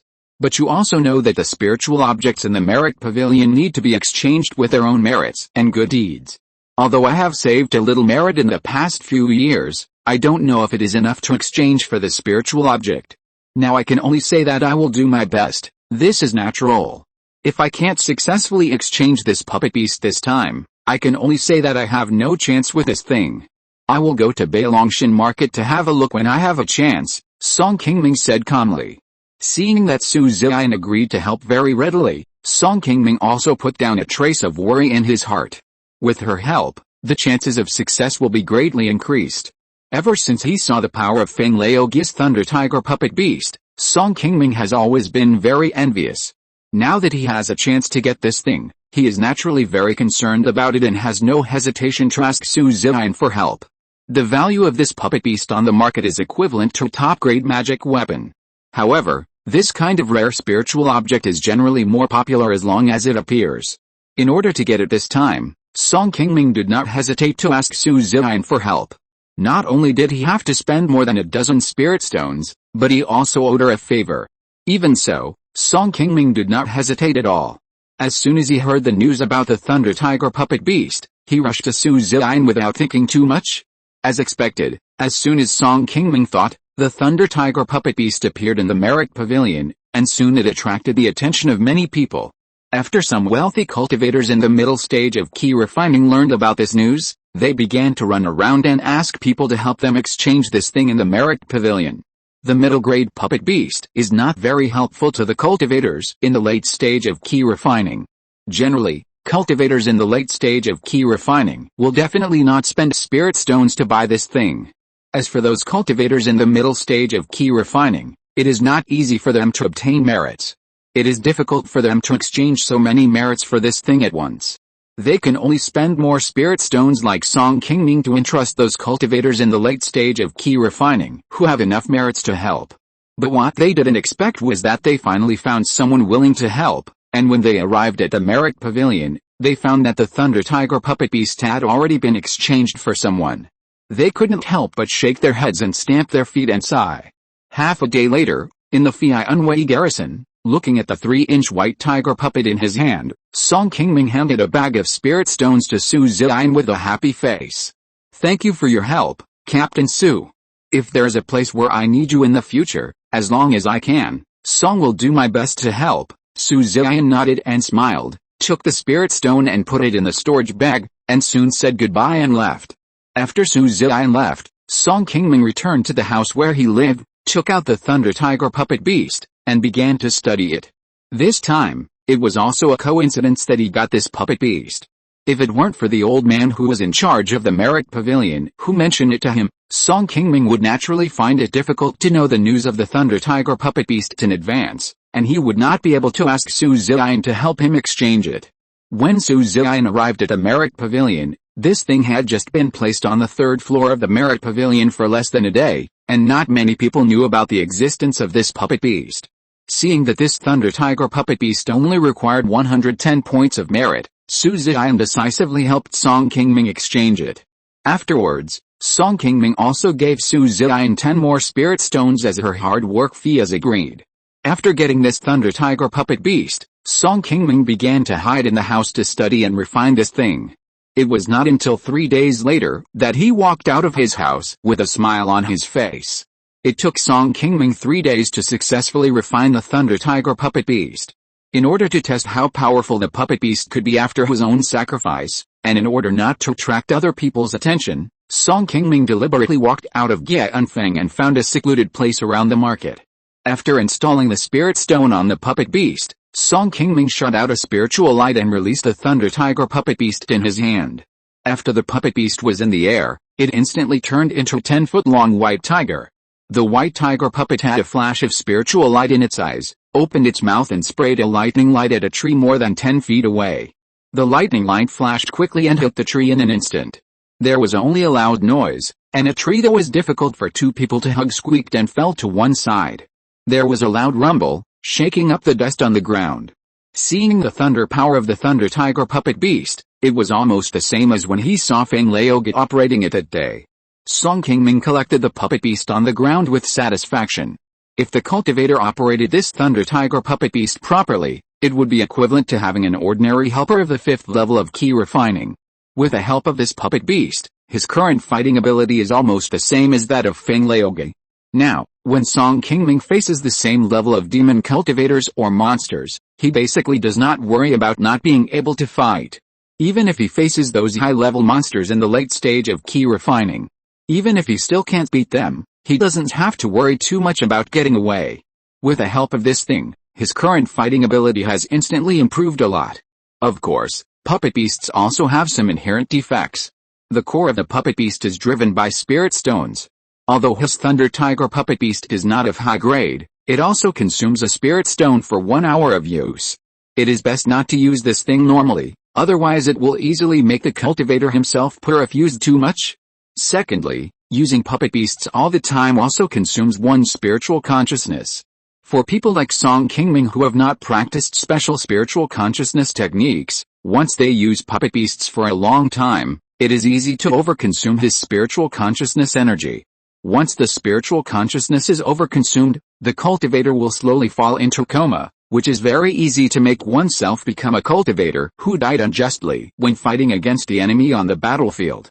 Unfortunately, the techniques that can enhance the spiritual consciousness of cultivators are very rare in the world of immortal cultivation. The Song family has not collected such techniques in the accumulation of 200 years. Even in the Qianfang Good Merit Pavilion with many techniques, Song Qingming has not found anything similar. However, Song Qingming does not need to worry too much about this matter now. He can avoid this matter as long as he pays attention not to overuse puppet beasts in future battles. Spending more than 100 spirit stones to get this Thunder Tiger puppet beast is also the biggest gain for Song Qingming in the past 2 years in Qianfang. For the next half a month, Song Qingming has been in the resident house, familiar with the use of puppet beasts, and basically did not go out. Just one day before their 11 guards were about to set out on a mission again, Captain Su Ziyan came to Song Qingming unexpectedly. Chapter 68 Jade Pill. Fellow Taoist Song, I heard last time that you wanted to go to Mount Mountain. I wonder if you still want to go now. After seeing Song Qingming, Su Ziyan asked him directly without beating around the bush. I am also very curious about the Mount Mountain market. I heard that there are many good things there. I still want to go there when I have time. I wonder why Captain Su asked this. Seeing Su Ziyan directly mention Mount Mountain, Song Qingming was also very confused. He didn't know why she suddenly asked about this. After Song Qingming got the specific location of Mount Mountain Market from Su Ziyan, he had always planned to go to Mount Mountain Market to inquire about the news of the foundation building pill. However, after experiencing the demon cultivator incident, Song Qingming also knew the dangers near the floating cloud mountains, and he became much more cautious in his actions. Before he had enough knowledge of the Mount Mountain Market, he did not rush to go there rashly. It's like this. I heard some news that the Bailongshan market will hold a grand event in a month. There will be many second-level spiritual objects for sale. I came here to ask Brother Song if he wants to go to the Bailongshan market. If possible, I would like to ask you to help buy some elixirs. Su Ziyan paused for a moment and carefully told Song Qingming the purpose of her visit. I don't know what kind of elixir Captain Su needs. Can you tell me first? Hearing Su Ziyan asking him to help buy elixirs, Song Qingming felt that this matter seemed a little complicated and couldn't help but want to ask more clearly. What I want you to help me buy is a second-level elixir, the Qingyu pill. This pill is not low in value. I originally planned to go to Bailongshan in person, but unfortunately I have to lead a team to perform a mission tomorrow.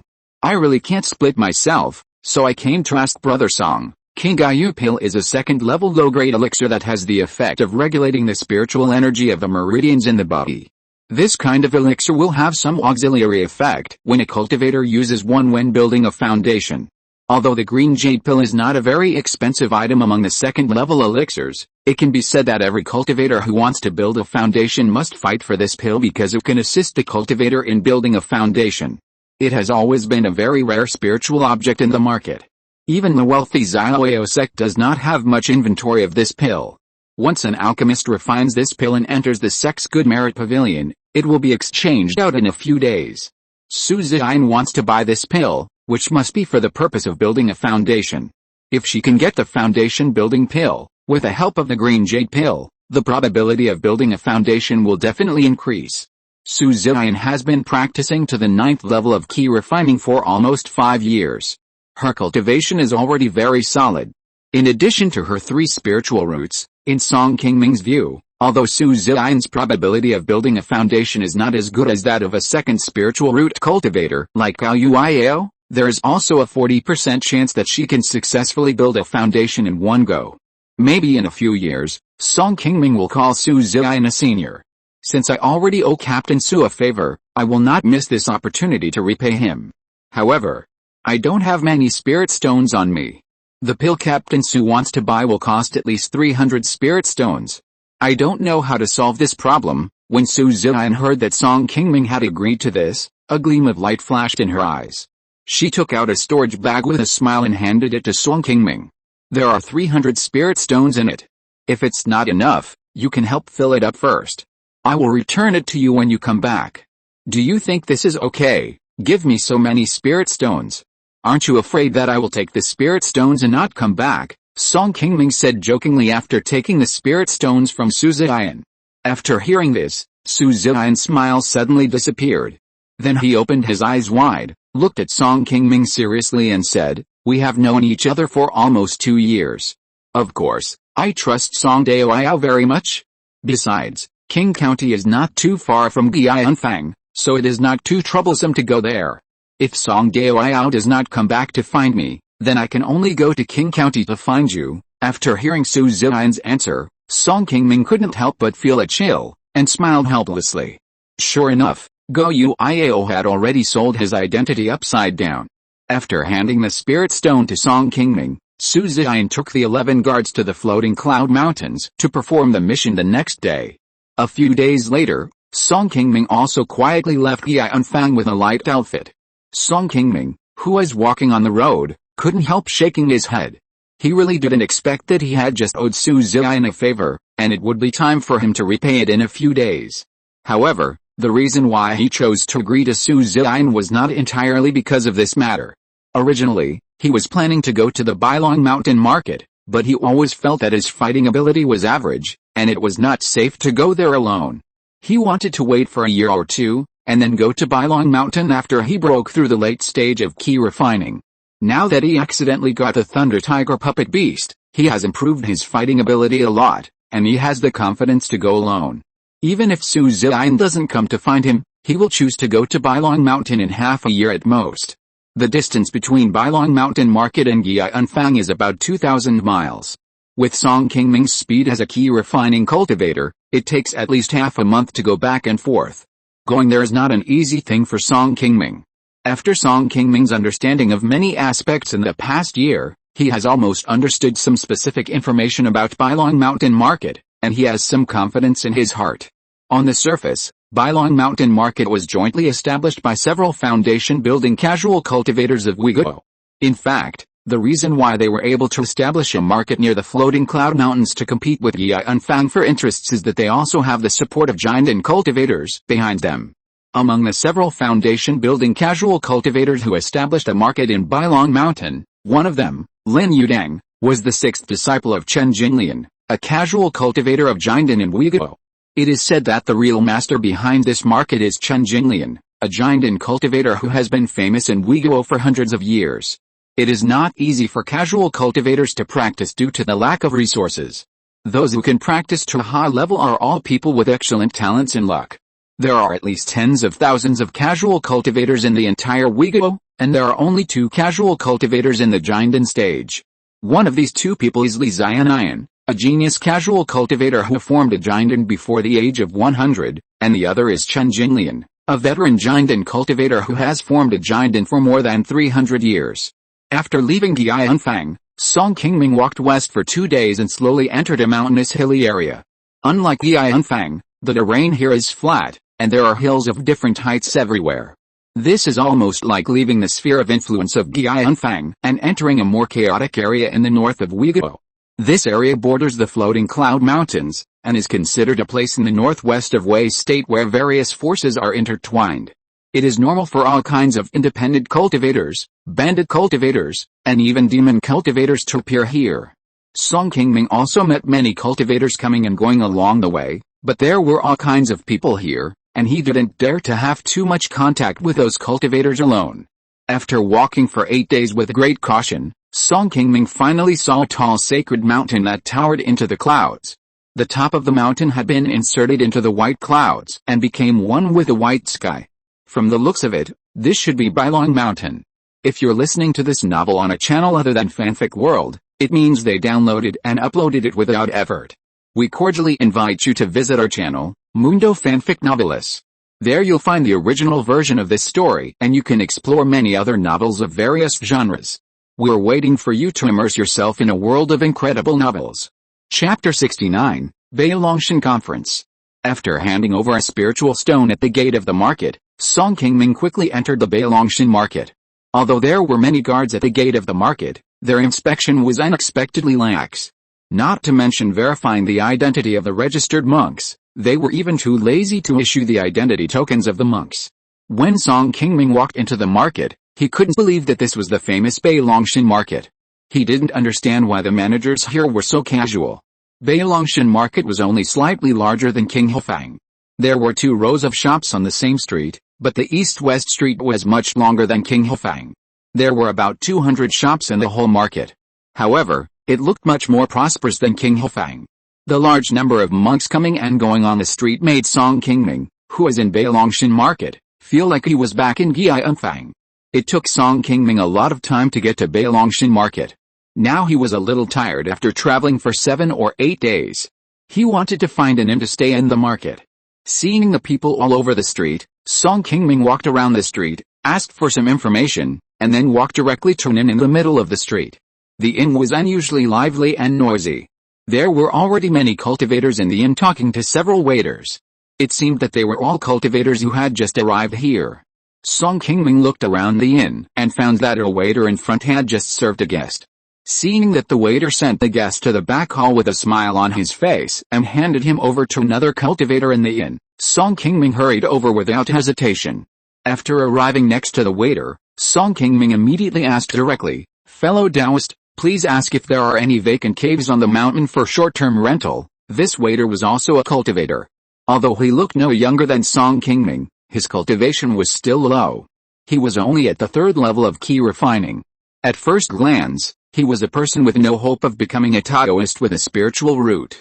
Seeing that someone else came to rent a cave, the waiter immediately said with enthusiasm, "Dao are also here to participate in the Beilongshan conference, right?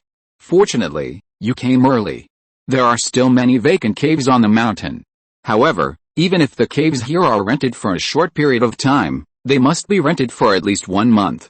I hope Dao will know this. As long as there are caves, then arrange for me to rent one for 1 month first." Seeing so many cultivators renting caves in this store, Song Qingming also knew that these people must be like him, and they are also here to participate in this Beilongshan conference.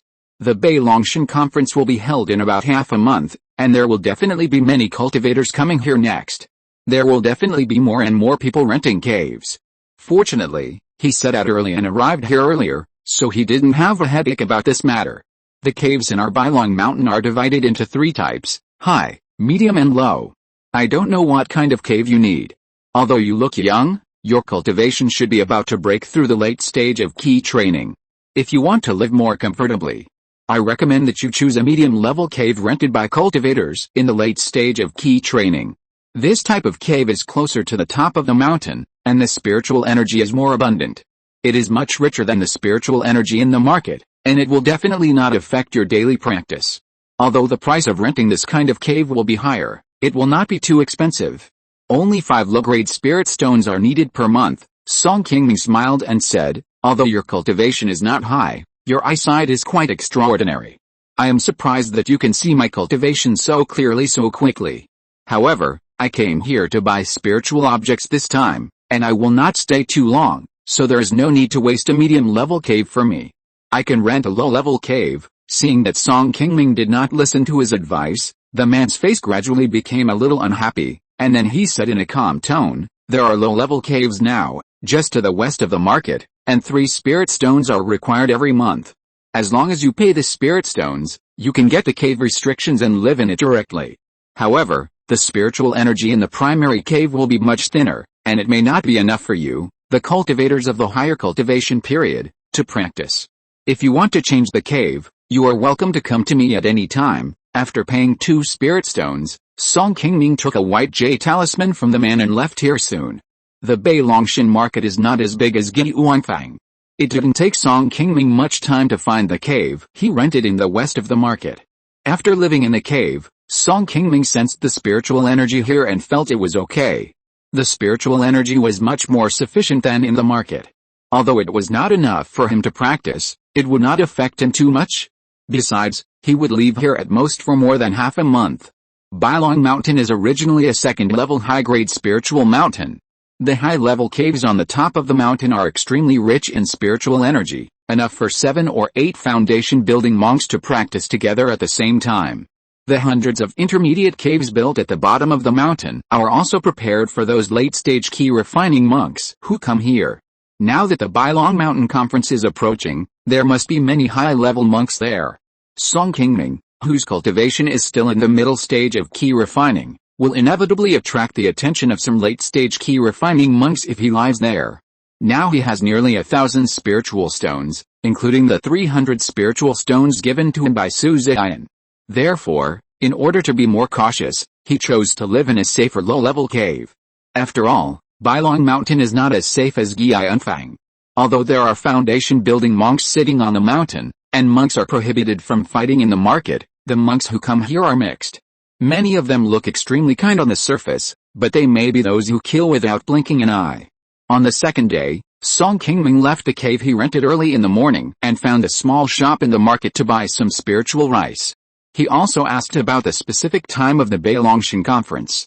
With the shop owner's cheerful and eloquent introduction, Song Qingming slowly learned about some specific circumstances of the Bailongshan conference. Since the establishment of the Bailongshan market, a Bailongshan conference has been held in the market almost every 5 years. At each conference, the monks of Bailongshan will release a lot of rare spiritual objects that are difficult to buy in the market. Every time the Bailongshan conference is held, it will attract many nearby monks and casual cultivators from other places in Uyghur. However, the time of each conference held by Bailongshan is not very fixed. Before each conference, people will release the news of the conference in the market 1 or 2 months in advance. After the monks who come and go slowly spread the news, a large number of casual cultivators will soon come here to participate in the Bailongshan conference. When the conference begins, Bailongshan will also open the mountain protection formation, completely seal the mountain, and prohibit all monks from entering and leaving until the end of the conference. With this approach, naturally there will be many cultivators like Song Qingming who are afraid of missing the conference and rush here more than half a month in advance, making Fangxi more prosperous than usual. The cultivators who come here will go to the market when they have nothing to do. In this way, even if the income from the conference is not counted, the income of each store in Fangxi and Bailong Mountain will increase several times compared to usual in just 1 or 2 months. The influx of a large number of cultivators will also make the caves on Bailong Mountain rented out, which will also bring a lot of income to Bailong Mountain. Chapter 70, Heavenly Umbrella. After getting the information he wanted, Song Qingming hid in his cave for the next few days in order to avoid unnecessary trouble, patiently waiting for the Bailong Mountain Conference to arrive. It was not until more than 10 days later that Song Qingming, who was practicing in the cave, suddenly felt a violent fluctuation of spiritual energy on the entire Baiyun Mountain. Seeing this, Song Qingming quickly withdrew his magic power, stopped practicing, and walked out of the cave. As soon as he arrived outside the cave, Song Qingming saw the monks who rented several caves nearby, and they all ran out one by one, looking at the sky above Bailong Mountain. Song Qingming followed the gazes of the crowd and saw a huge semicircular purple light shield appearing in the sky, locking the entire Bailong Mountain in the light shield. What's going on? What happened? Why did the mountain protection formation suddenly start? A middle-aged purple monk saw the light shield in the sky and instantly knew that this was the mountain protection formation of Bailong Mountain, and said with some confusion, "My fellow Taoist, I can see that this is your first time to attend the Bailongshan conference. The activation of the mountain protection formation actually means that the Bailongshan conference has begun. Fellow Taoists, hurry to the market. Don't waste time and miss the spiritual objects you want," another older white-robed monk, with his hands behind his back, explained, then left everyone behind and walked quickly towards the market. Soon, many people, including Song Qingming, followed this man and headed towards the market. Along the way, Song Qingming saw that he had not left the cave for more than 10 days, and there were many more monks outside. After arriving in the market, it had completely changed from more than 10 days ago. The rows of shops had closed their doors. The monks on the street followed the flow of people and walked towards a huge open space of several hundred feet to the east of the market. This open space is very large. Hundreds of tables are arranged in a circle around the open space. There are many various spiritual objects on them. There is also a high platform in the middle of the venue. 2 monks are sitting in the middle of the high platform. There are also hundreds of various spiritual objects with abundant spiritual energy on the platform. The spiritual objects on the circle formed by hundreds of tables below are all placed by various shops in the market. For this White Dragon Mountain Conference, these shops have also taken out their own treasures. The spiritual objects on the high platform in the middle are the owner of the White Dragon Mountain Market, the spiritual objects taken out by the White Dragon Pavilion. The two people sitting on the high platform are the two foundation-building monks of White Dragon Mountain. One of these two people has white hair and beard, and seems to be quite old. The other looks younger, wearing a crown and jade, and wearing brocade clothes, dressed like a son of a noble family. The two were both mid-stage foundation-building cultivators. The older one was named Wang Biayu, a 160-year-old foundation-building casual cultivator. Although his cultivation was not very high among the foundation-building cultivators, he had been building his foundation for more than 100 years and had rich experience in fighting. The other young cultivator was called Lingyuan. Although his cultivation was the lowest among the three foundation-building cultivators in Bailong Mountain, his magical powers were not much lower than those of veteran foundation-building cultivators like Wang Biayu. The most important thing was that Lingyuan had a master in the Jiandan period behind him, which was not comparable to the other two casual cultivators. When several foundation-building cultivators in Bailong Mountain Market discussed things, they often took this person as the main person. When Song Qingming arrived here, there were already hundreds of cultivators gathered in the square, and many cultivators in the surrounding area were rushing here anxiously. After another quarter of an hour, the absolute majority of cultivators who came to Bailong Mountain Market had almost gathered here. At this time, the entire venue is full of cultivators. Some cultivators have already gathered around the merchants in the outer market to buy the spiritual objects they like. Song Qingming also found a place with less people and started to browse. There are indeed many good things in this Beilongshan conference. Song Qingming has only visited more than a dozen tables and has already harvested a lot of materials for making talismans that are usually difficult to buy in Guianfang. It is not difficult to purchase ordinary talisman materials in Guianfang, but some materials for making rare spiritual talismans depend on luck. The two materials that Song Qingming just bought have not been found in Guianfang for more than a year, but he didn't expect to find them here. Dao I will really have some vision. My family is the most famous refining shop in Beilongshan. These top-grade magic tools are the proud works of our master. We also specially kept them for this Beilongshan conference. After walking around for a while, Song Qingming saw several top-grade magic tools with good appearance on a table, so he stopped and looked at them carefully. After becoming a weapon refiner, Song Qingming has a better understanding of various magic weapons than before. The magic weapons in front of him look extraordinary, as if they were made by a master who has been refining for many years. After looking at them for a while, Song Qingming pointed to a magic weapon on the table and asked a boss dressed as a scholar, Dao Iao, can you help introduce this magic weapon? This defensive magic weapon is called Xianluo Umbrella. It is a top-grade defensive magic weapon. It is made of top-grade golden jade. Its defensive ability is very outstanding. There is a mechanism on the umbrella. If it encounters a critical moment, it can unexpectedly release a few flying needles to hurt the enemy. It is a rare magic weapon with both offensive and defensive capabilities. If you are interested in it, you should hurry up.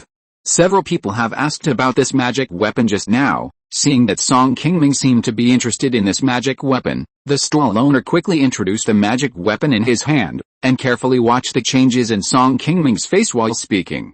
After listening, Song Qingming asked again with a calm face. I don't know if this magic weapon has any other defects. I am also a weapon refiner.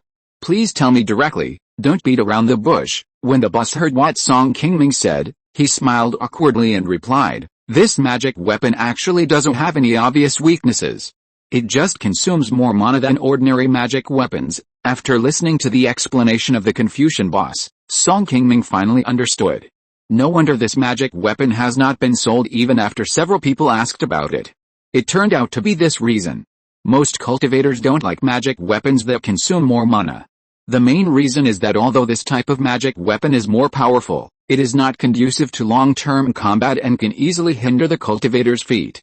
Except for a small number of people who have practiced special skills and have more mana than ordinary cultivators, few cultivators will choose to buy this kind of magic weapon.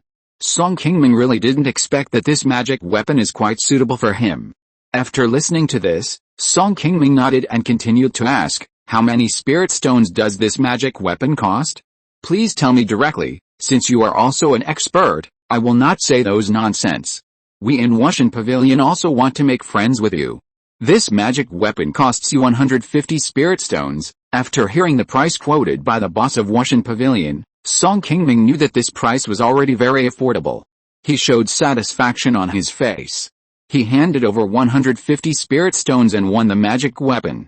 Relying on the cultivation with no shortage of resources in the past few years, Song Qingming's mana has been close to the perfection of the 6th level of Qi Refining in the past few years. He is almost able to use a top-grade magic weapon. Since he saw a suitable magic weapon in Mount Mountain this time, he naturally would not miss it. The defense ability of this Xianluo umbrella is not bad. It is much more powerful than the black gold shield on Song Qingming. The fact that it consumes more mana is not a big problem for Song Qingming, who has practiced the Yuxin Sutra. It is a magic weapon that is more suitable for him. Chapter 71 Meeting an Old Friend. After putting away the Xianluo umbrella, Song Qingming took out 150 spirit stones and handed them to the owner of his stall. Then he looked at the stall with the Bailong Pavilion sign in the middle of the venue and asked the owner again, "Boss, may I ask when will those spiritual objects in the middle of the venue go on sale?" After receiving the spirit stones, the Confucian boss was immediately very happy. He couldn't help but smile knowingly when he heard this and said, "Don't be anxious, fellow Taoist. The White Dragon Mountain Conference will last for 3 days. The White Dragon Pavilion will usually start selling spiritual objects in the afternoon, when all the foundation building cultivators they invited have arrived. When the time comes, you can go over after the White Dragon Pavilion has notified you." Upon hearing this, Song Qingming nodded thoughtfully and said, "This is my first time here too. A good friend asked me to help her buy a green jade pill.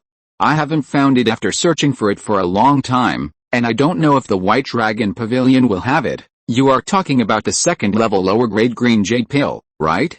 Don't worry. The White Dragon Pavilion will release a lot of this kind of pill at every conference. You don't have to be too anxious about this. The White Dragon Pavilion has invited many foundation building cultivators for this conference, so I think there must be a lot of good things to sell. With such a sharp eye, you will definitely be able to find the spiritual object you need as you wish. I would like to congratulate you on getting what you want." After hearing what the Confucian boss said, Song Qingming's anxiety gradually relaxed a lot. This time he agreed to help Su Ziyan purchase the Qingyu pill. Although it was not his business, since he had already promised her, he would naturally do his best within his ability. After leaving the stall, Song Qingming continued to walk forward. After a round, Song Qingming not only gained a lot of spiritual objects, but also gained a lot of knowledge, seeing many rare spiritual objects he had never seen before. There are still some gaps between what he saw in various classics and the real appearance of spiritual objects. If it weren't for the limited spiritual stones on him, Song Qingming really wanted to walk around a few more times and buy more spiritual materials to practice his skills in making talismans and refining Qi. Soon it was afternoon. Lin Yudang, a foundation building cultivator from the White Dragon Pavilion, who was sitting in the middle of the venue, slowly stood up, walked to the front of the high platform, and began to shout to the people who came to the conference with a smile, "Thank you all for coming to my White Dragon Mountain Trading Conference." In order to welcome the arrival of all Taoist friends, the White Dragon Pavilion has also carefully prepared hundreds of spiritual objects. Taoist friends who want to buy spiritual objects can come now. Don't worry, no matter who has problems with the spiritual objects purchased at the White Dragon Mountain Conference, you can come here directly to find me. I, Lin Yudang, will definitely do justice for everyone. After a series of cheers, many cultivators had already rushed to the center when they heard that the White Dragon Pavilion had started to sell spiritual objects. Song Qingming was afraid that he would not be able to buy the elixir he wanted in time, so he hurried to follow the flow of people to the center, and soon he found the place where the White Dragon Pavilion sold elixirs.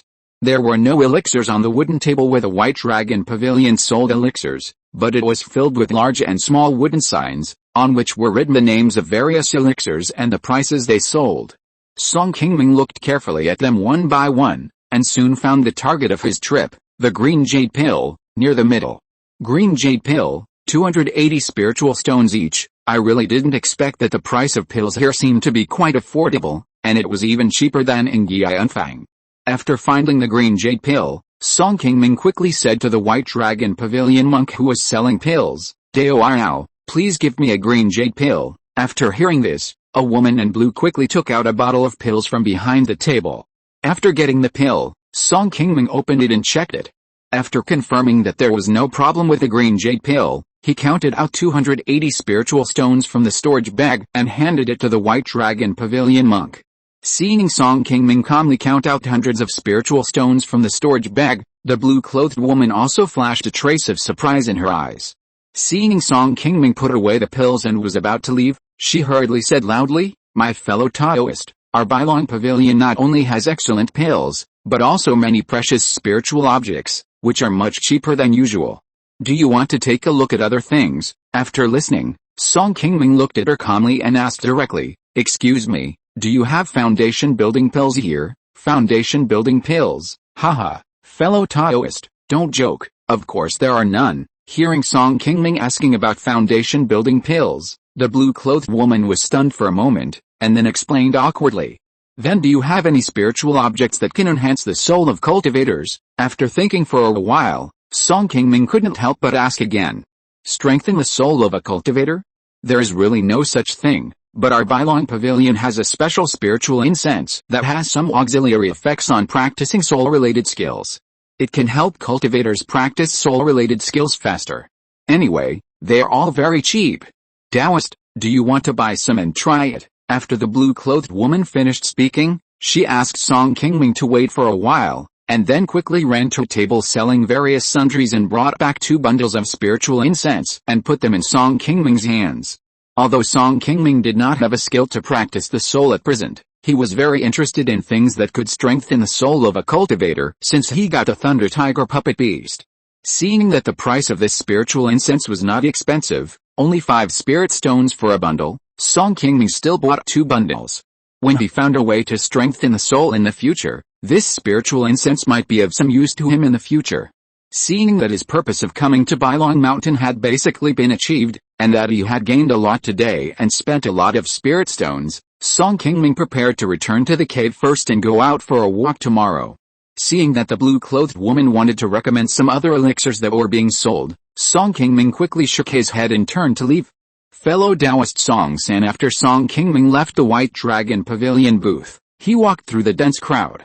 Just as he reached the edge of the venue, he suddenly heard someone calling him from behind, and quickly turned around to look. "Fellow Taoist Song, I didn't expect it was really you." As soon as the voice fell, a scholar in a green shirt walked over slowly. When he came to Song Qingming, he quickly bowed and saluted. Song Qingming couldn't help but smile at the corner of his mouth when he saw the visitor, and bowed to the visitor in return. "Fellow Taoist Qi, I didn't expect to run into you here. I haven't seen you for several years. I wonder if the other fellow Taoists are all right." The visitor was Shichun, a casual cultivator that Song Qingming met when he first came to the Floating Cloud Mountains a few years ago. At that time, Song Qingming got lost in the Floating Cloud Mountains, and it was thanks to Shichun and others who took him back to Qianfang. It has been almost 5 years since the last time they met in the Floating Cloud Mountains. Shichun's cultivation has also broken through to the 6th level of Qi training, just like Song Qingming. Shichun looked at Song Qingming and said with a smile, "Alice, we are still the same these years, but you, fellow Taoist Song, have improved a lot in cultivation after not seeing you for a few years. I envy you so much, fellow Taoist Qi. There are too many people here and it's too noisy. I think it's better for us to gather in the cave I rent, okay?" Chapter 72 Exchange Meeting.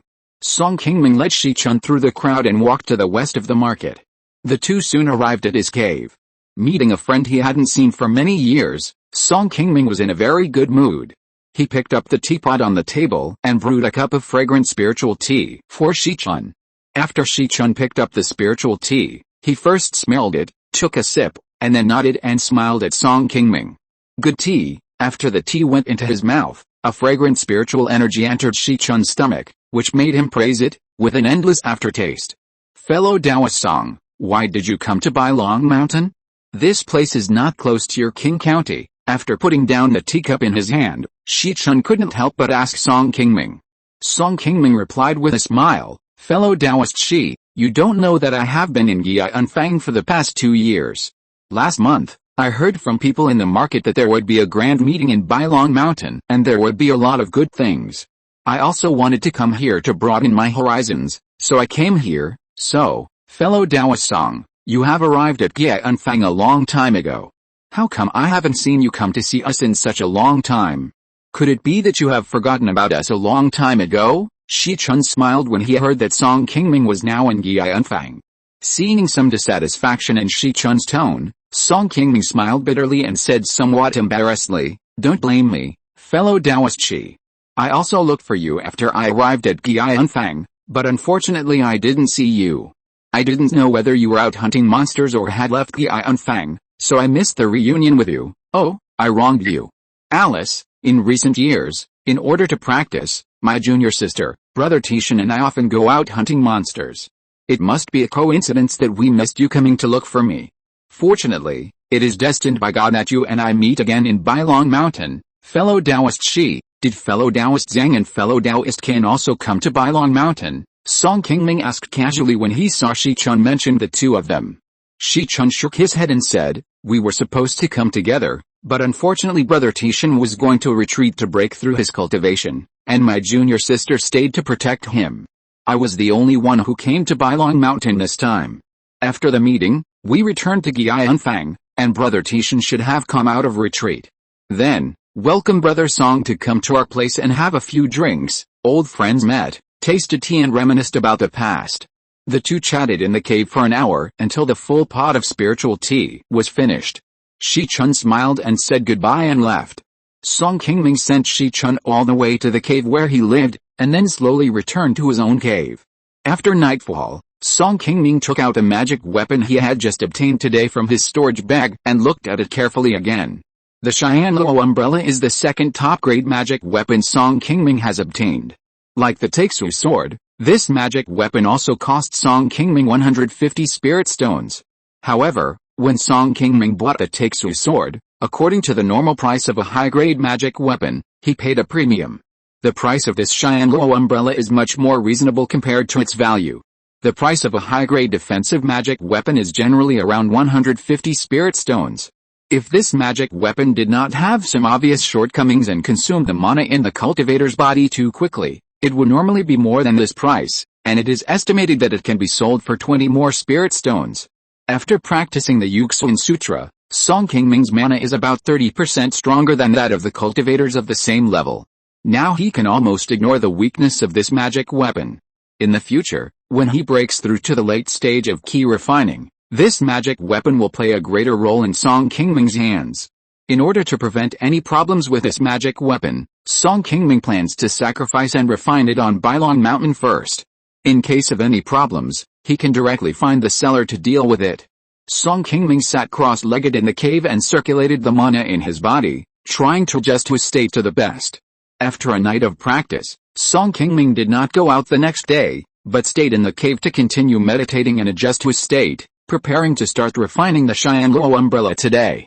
Unexpectedly, a wave of restriction came from outside Song Qingming's cave, so Song Qingming had to stop meditating and open the cave restriction. The person who came to find him was indeed Shi Chun, his only acquaintance in Bailong Mountain. Shi Chun saw Song Qingming walking out of the cave, and said with a smile on his face, "Fellow Taoist Song, I didn't see you go to the venue today, and I thought you forgot the time because you were practicing yesterday. I came to remind you. I hope I didn't disturb your practice." Song Qingming shook his head and said, "I am short of money. I didn't bring many spirit stones with me when I came to Bailong Mountain this time. I was mainly here to see the world. I bought what I needed at the venue yesterday.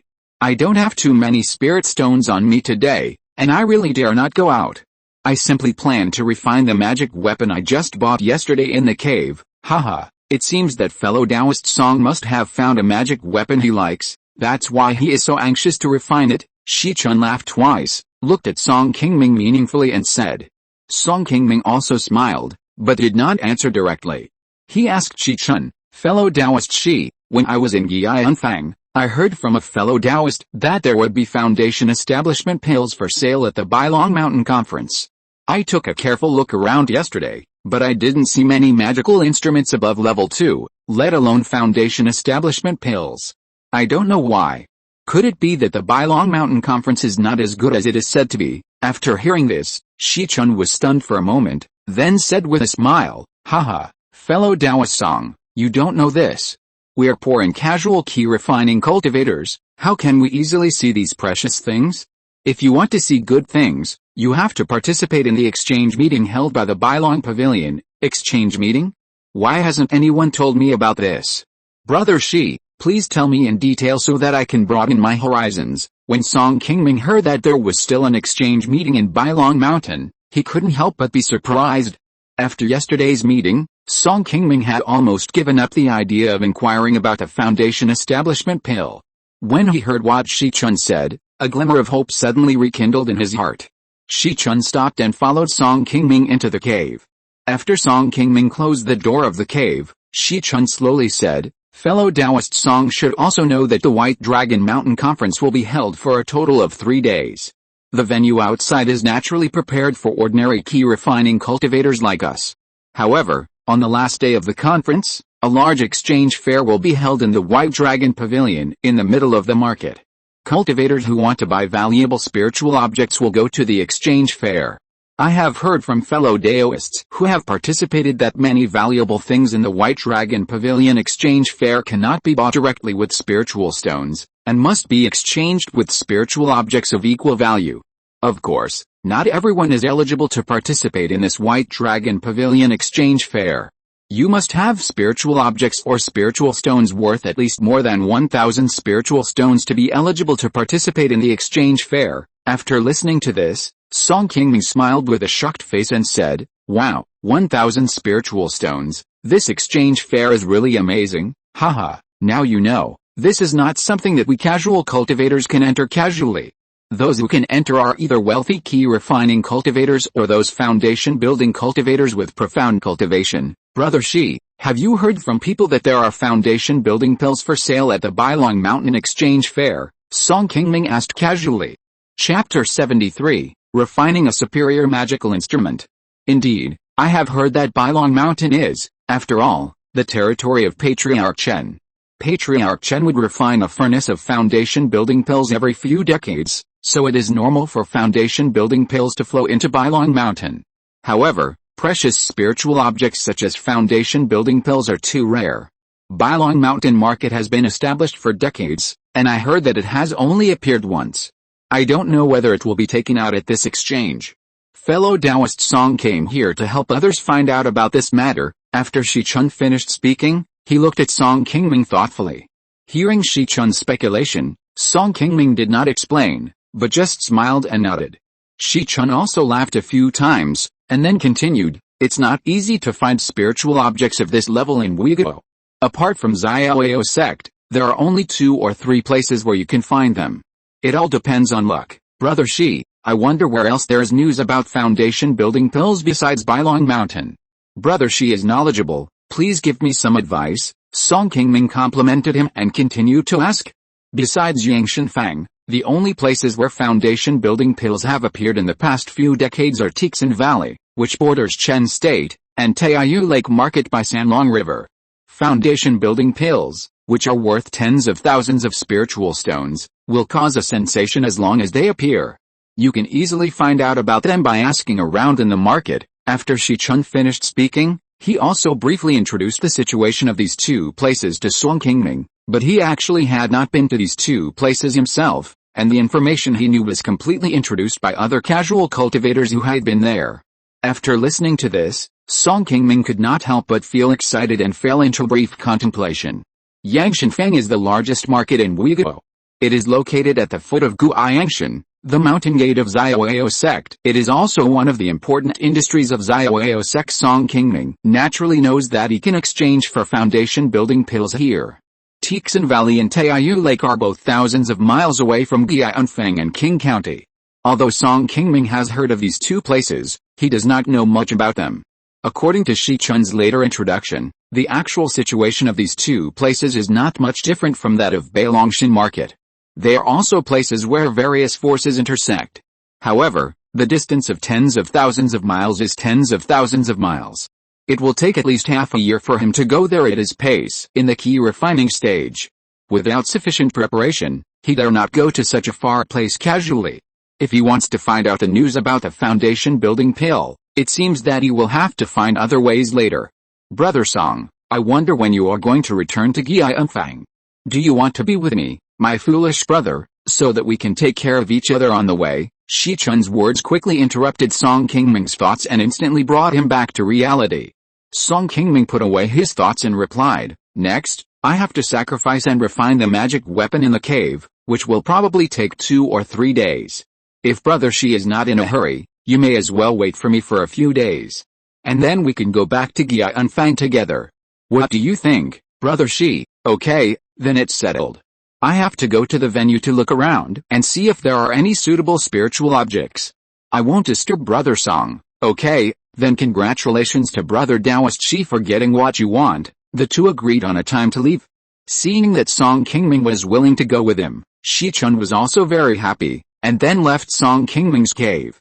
For Song Qingming, although he came alone and did not encounter any danger, he would naturally not refuse to leave with an acquaintance. Not long after Shi Chun left, Song Qingming quickly adjusted his own state and prepared to start refining the Xianluo umbrella. After the failure of the last time he tried to refine the Taixu sword, Song Qingming was still a little nervous about refining the top-grade magic weapon. He was still a little afraid that he would damage the magic weapon he had bought with great difficulty. Although he had learned several skills and many ways to earn spirit stones, losing 150 spirit stones at a time would still make him feel very painful. 3 days later, Song Qingming in the cave looked at a yellow spirit umbrella that kept spinning in the air with a smug look on his face, and a smile appeared at the corner of his mouth. As Song Qingming's spiritual power moved, the yellow spirit umbrella quickly retracted, shrank to a size of 3 inches, and turned into yellow spiritual light, which quickly sank into the storage bag on Song Qingming's waist. What Song Qingming didn't expect was that this time, the Xianluo umbrella was surprisingly smooth. It took Song Qingming less than 2 days to successfully refine this magic weapon. After refining the Xianluo umbrella, Song Qingming stayed in the cave for another day until he was very familiar with this magic weapon, and then he opened the door of the cave. After walking out of the cave, Song Qingming first went to find Shi Chun. After making an appointment with him, Song Qingming went to the market again and directly returned the cave he rented, and then walked into a tea house in the market. Although the White Dragon Mountain Conference had ended for 2 days, looking at the bustling flow of people outside the window, there were still many cultivators in the market who had not left. It was still an unusually prosperous scene, similar to when Song Qingming came. After waiting for a cup of tea, Shi Chun finally arrived here, but what surprised Song Qingming was that there was a woman in black with a veil standing next to Shi Chun. It seemed that the two of them should have come here together. "Brother Song, let me introduce you to this. This is Udaoyao from Qingming Mountain, and he is also a good friend of mine who I have known for many years. Hearing that we are going back today, he wants to go back to Gianfang with us. I think more people can also take care of him, so I agreed without authorization. Brother Song, do you think it's okay?" Seeing the puzzled look on Song Qingming's face, Shi Chun hurriedly introduced the woman to him, and the woman in black nodded slightly and greeted Song Qingming. "Brother Shi, you are too polite.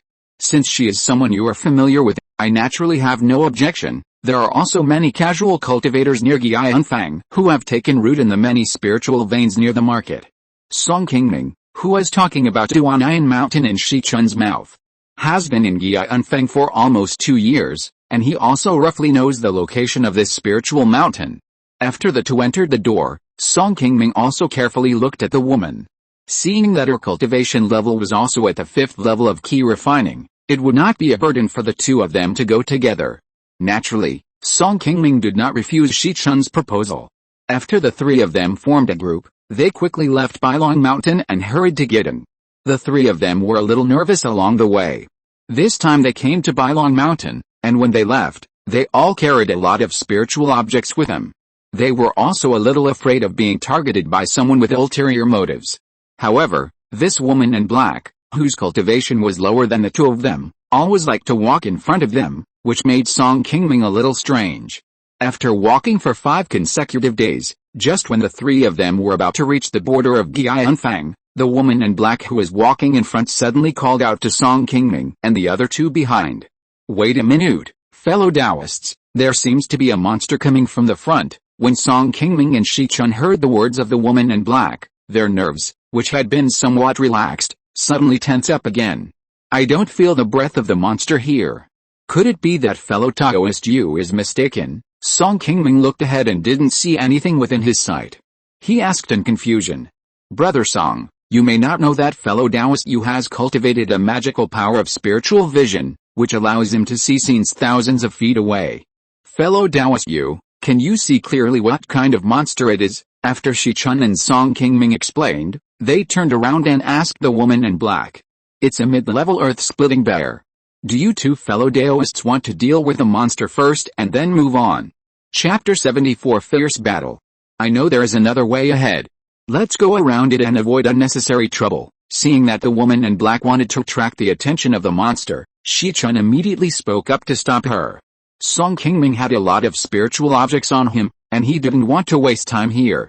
As soon as Shi Chun finished speaking, he immediately nodded and agreed with Shi Chun's choice. Seeing that the other two didn't want to attack the monster, the woman in black sighed and could only put away her thoughts. After all, the earth-splitting bear was not weak, and she was alone, so it was impossible for her to have any ideas about this mid-level monster. Under the leadership of Shi Chun, the three quickly changed the direction of travel and tried to bypass the direction of the monster from another angle. The three of them had been gone for only a moment when the woman in black anxiously said to them, "My two Taoist friends, the monster is chasing us." Song Qingming looked back and found that the black-clad woman's black eyes had turned into charming light blue. With a veil covering her face, Song Qingming felt an indescribable strange feeling. It seemed that this should be her spiritual ability. It was indeed a bit strange. No, we are so far away from the monster, how did it track us? Shi Chun showed a trace of doubt on his face. The three of them stopped and began to observe the surroundings. Song Qingming looked at a small forest of lush green leaves not far from the foot of the mountain in front of him. He suddenly noticed something wrong from the trees swaying in the wind and hurriedly whispered to Shi Chun. "There may be an ambush in the woods, Brother Shi, we can't go any further." Hearing Song Qingming's words, Shi Chun immediately remembered that Song Qingming was also a formation master. When they first met, he had also seen the formation set up by Song Qingming. After Shi Chun and the two looked at each other, he said seriously, "Two Taoist friends, maybe we have been targeted. Let's retreat together later. Don't get entangled with a monster beast.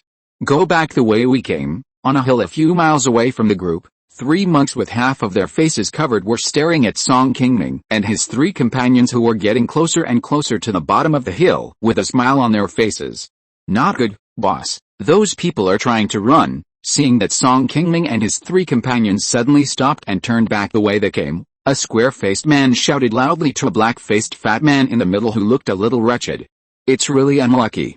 They actually discovered the trap we set. No matter what, send a signal to Tpao and ask him to hold them back. We haven't opened for business for a few months. I will take this job no matter what." The black-faced fat man also saw that Song Qingming and the other two wanted to escape.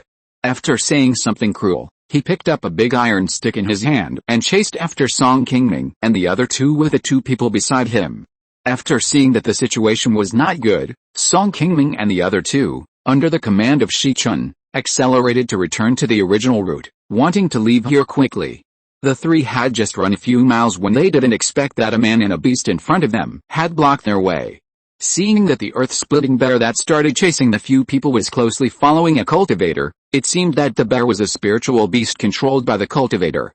It actually encountered a beastmaster. The three frowned. Spirit beasts are demon beasts that have been domesticated by monks.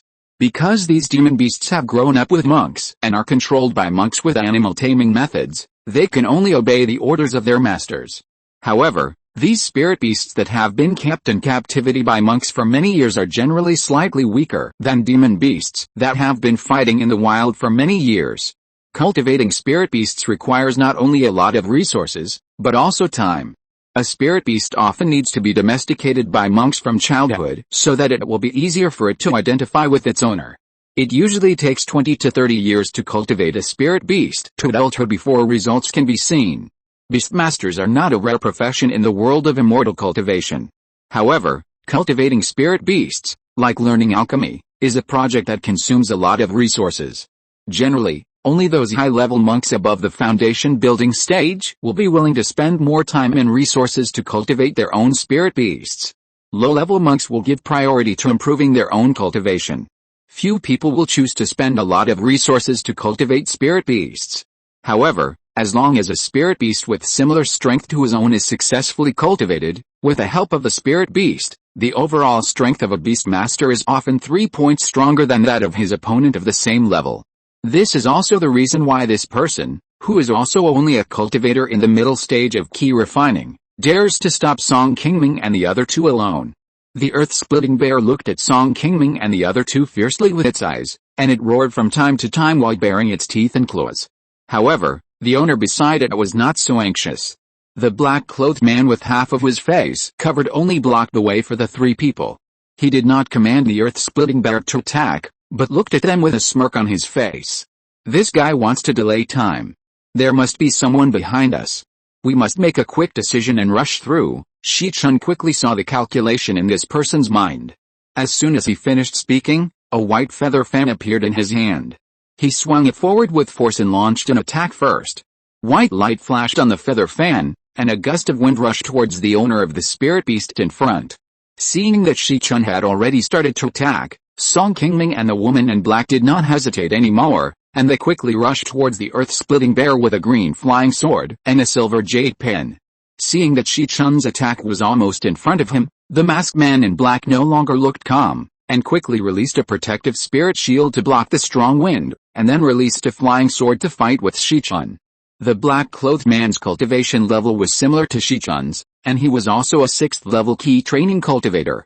After a few rounds, the two of them were evenly matched for a while. On Song Qingming's side, the two of them were relatively easy to fight against the earth-splitting bear. The earth-splitting bear had average offensive capabilities and relied entirely on brute force. It was not a big threat to people like them who had been dealing with monsters for a long time. As long as the two of them could quickly get rid of this spirit beast, they could work together to help Shichun get rid of the man's entanglement and quickly escape from here. However, this earth-splitting bear was also very tough and thick-skinned. Although it had been suppressed by Song Qingming and the others and had suffered many injuries, it still fought to the death and blocked the two of them under the order of its master. After fighting for only half a cup of tea, there was a sudden noise from the back. Song Qingming looked behind him and saw 3 masked monks coming over not far away. Seeing that the enemy reinforcements were coming so quickly, Song Qingming felt something was wrong. He used all his strength to drive the flying sword in his hand and shot several sword energies at the earth-splitting bear, wanting to repel the monster first and support Shichun. Unexpectedly, before the sword light he emitted reached the earth-splitting bear, a loud noise suddenly came from the earth-splitting bear. After a few flashes of blue lightning, the monster screamed, and after its huge body swayed a few times, it suddenly fell backwards. Chapter 75, Dispersed Escape. The lightning was so powerful that even Song Qingming, who was on the other side of the earth-splitting bear, was affected. Fortunately, he released a black gold shield in time to block the aftermath of the spell, so he was not injured. Otherwise, he would not be standing here safely now. There was another loud bang, shaking up the dust on the ground. The earth-splitting bear lying on the ground moved a few times but could not stand up.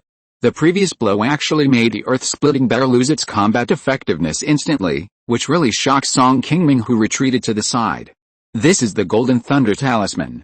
Wow, even this is used. Song Qingming looked at the scene in front of him with a shocked face, and recognized that it was a rare top-grade attack talisman that had just knocked down the giant bear. This talisman was naturally not made by Song Qingming, but by the black-clothed female cultivator surnamed Jiu who had joined forces with Song Qingming. What surprised Song Qingming was that this woman was really ruthless. Just now, she suddenly attacked without any warning and almost killed him with her, which instantly made Song Qingming angry. Just now, when the black-clothed woman saw that the few people coming from behind were to support the masked man, she gritted her teeth and became ruthless all of a sudden, using a treasured top-grade talisman to instantly kill the earth-splitting bear, and then she didn't even look at the others, and directly withdrew from the battlefield and fled to the front. Song Qingming didn't expect that this woman would be so decisive. She threw away a top-grade talisman worth dozens of spirit stones. This was too wasteful. Seeing the spirit beast he had carefully cultivated for many years fall, the spirit beast owner who was fighting with Shichun quickly left Shichun and ran towards Song Qingming, wanting to check on his spirit beast. Seeing that the opportunity was rare, Shichun quickly sent a retreat signal to Song Qingming, and then quickly posted a magic talisman to escape from the battlefield and ran forward. The operation was very smooth. Seeing that Shi Chun had left the battlefield, Song Qingming immediately followed and ran out after him. After killing the giant bear, the black-clothed woman surnamed Yu had already run hundreds of feet away, and her body speed was not slower than that of Song Qingming and the other two who had more advanced cultivation. Among the three people who hurriedly fled, Song Qingming had no idea that he, who thought he had the most powerful magic, was actually the slowest one, and his body speed was actually worse than the other two. Brother, they actually killed my spirit beast. Catch up with them. We can't let them run away. Seeing that these people had already run a distance, the owner of the earth-splitting bear shouted sadly to the masked leader who had already arrived at the battlefield. Seeing his men so sad, the wretched-looking leader didn't say much, and hurriedly led a few people to chase Song Qingming and others. When I catch up with you, I will make you bury my spirit beast with me. Looking at the earth-splitting bear that had gradually lost its breath beside him, the owner of the spirit beast looked at Song Qingming and the other two in front of him fiercely, and quickly chased after them. The three of them had been running for almost half an hour, and the group of masked monks behind them were still chasing them closely, and from time to time, the angry shouts and curses of the monk who had lost his spirit beast could be heard. Seeing that the other party was still chasing them, Shi Chun, who was running in front of Song Qingming, suddenly shouted, "The target is too big, everyone run separately, and the chance of escape is greater." After saying that, Shi Chun changed his route and chose another direction to escape. Song Qingming also had means to save his life. Seeing that there were no cultivators in the late stage of Qi refining among the people chasing him, he was not so panicked. He also chose a direction by himself and separated from the crowd. Since they chose to escape separately, they might as well leave it to fate. Seeing that the people in front chose to escape separately, the four masked men in black who were chasing them also chose to chase them separately. It was obvious that they still did not want to let them go.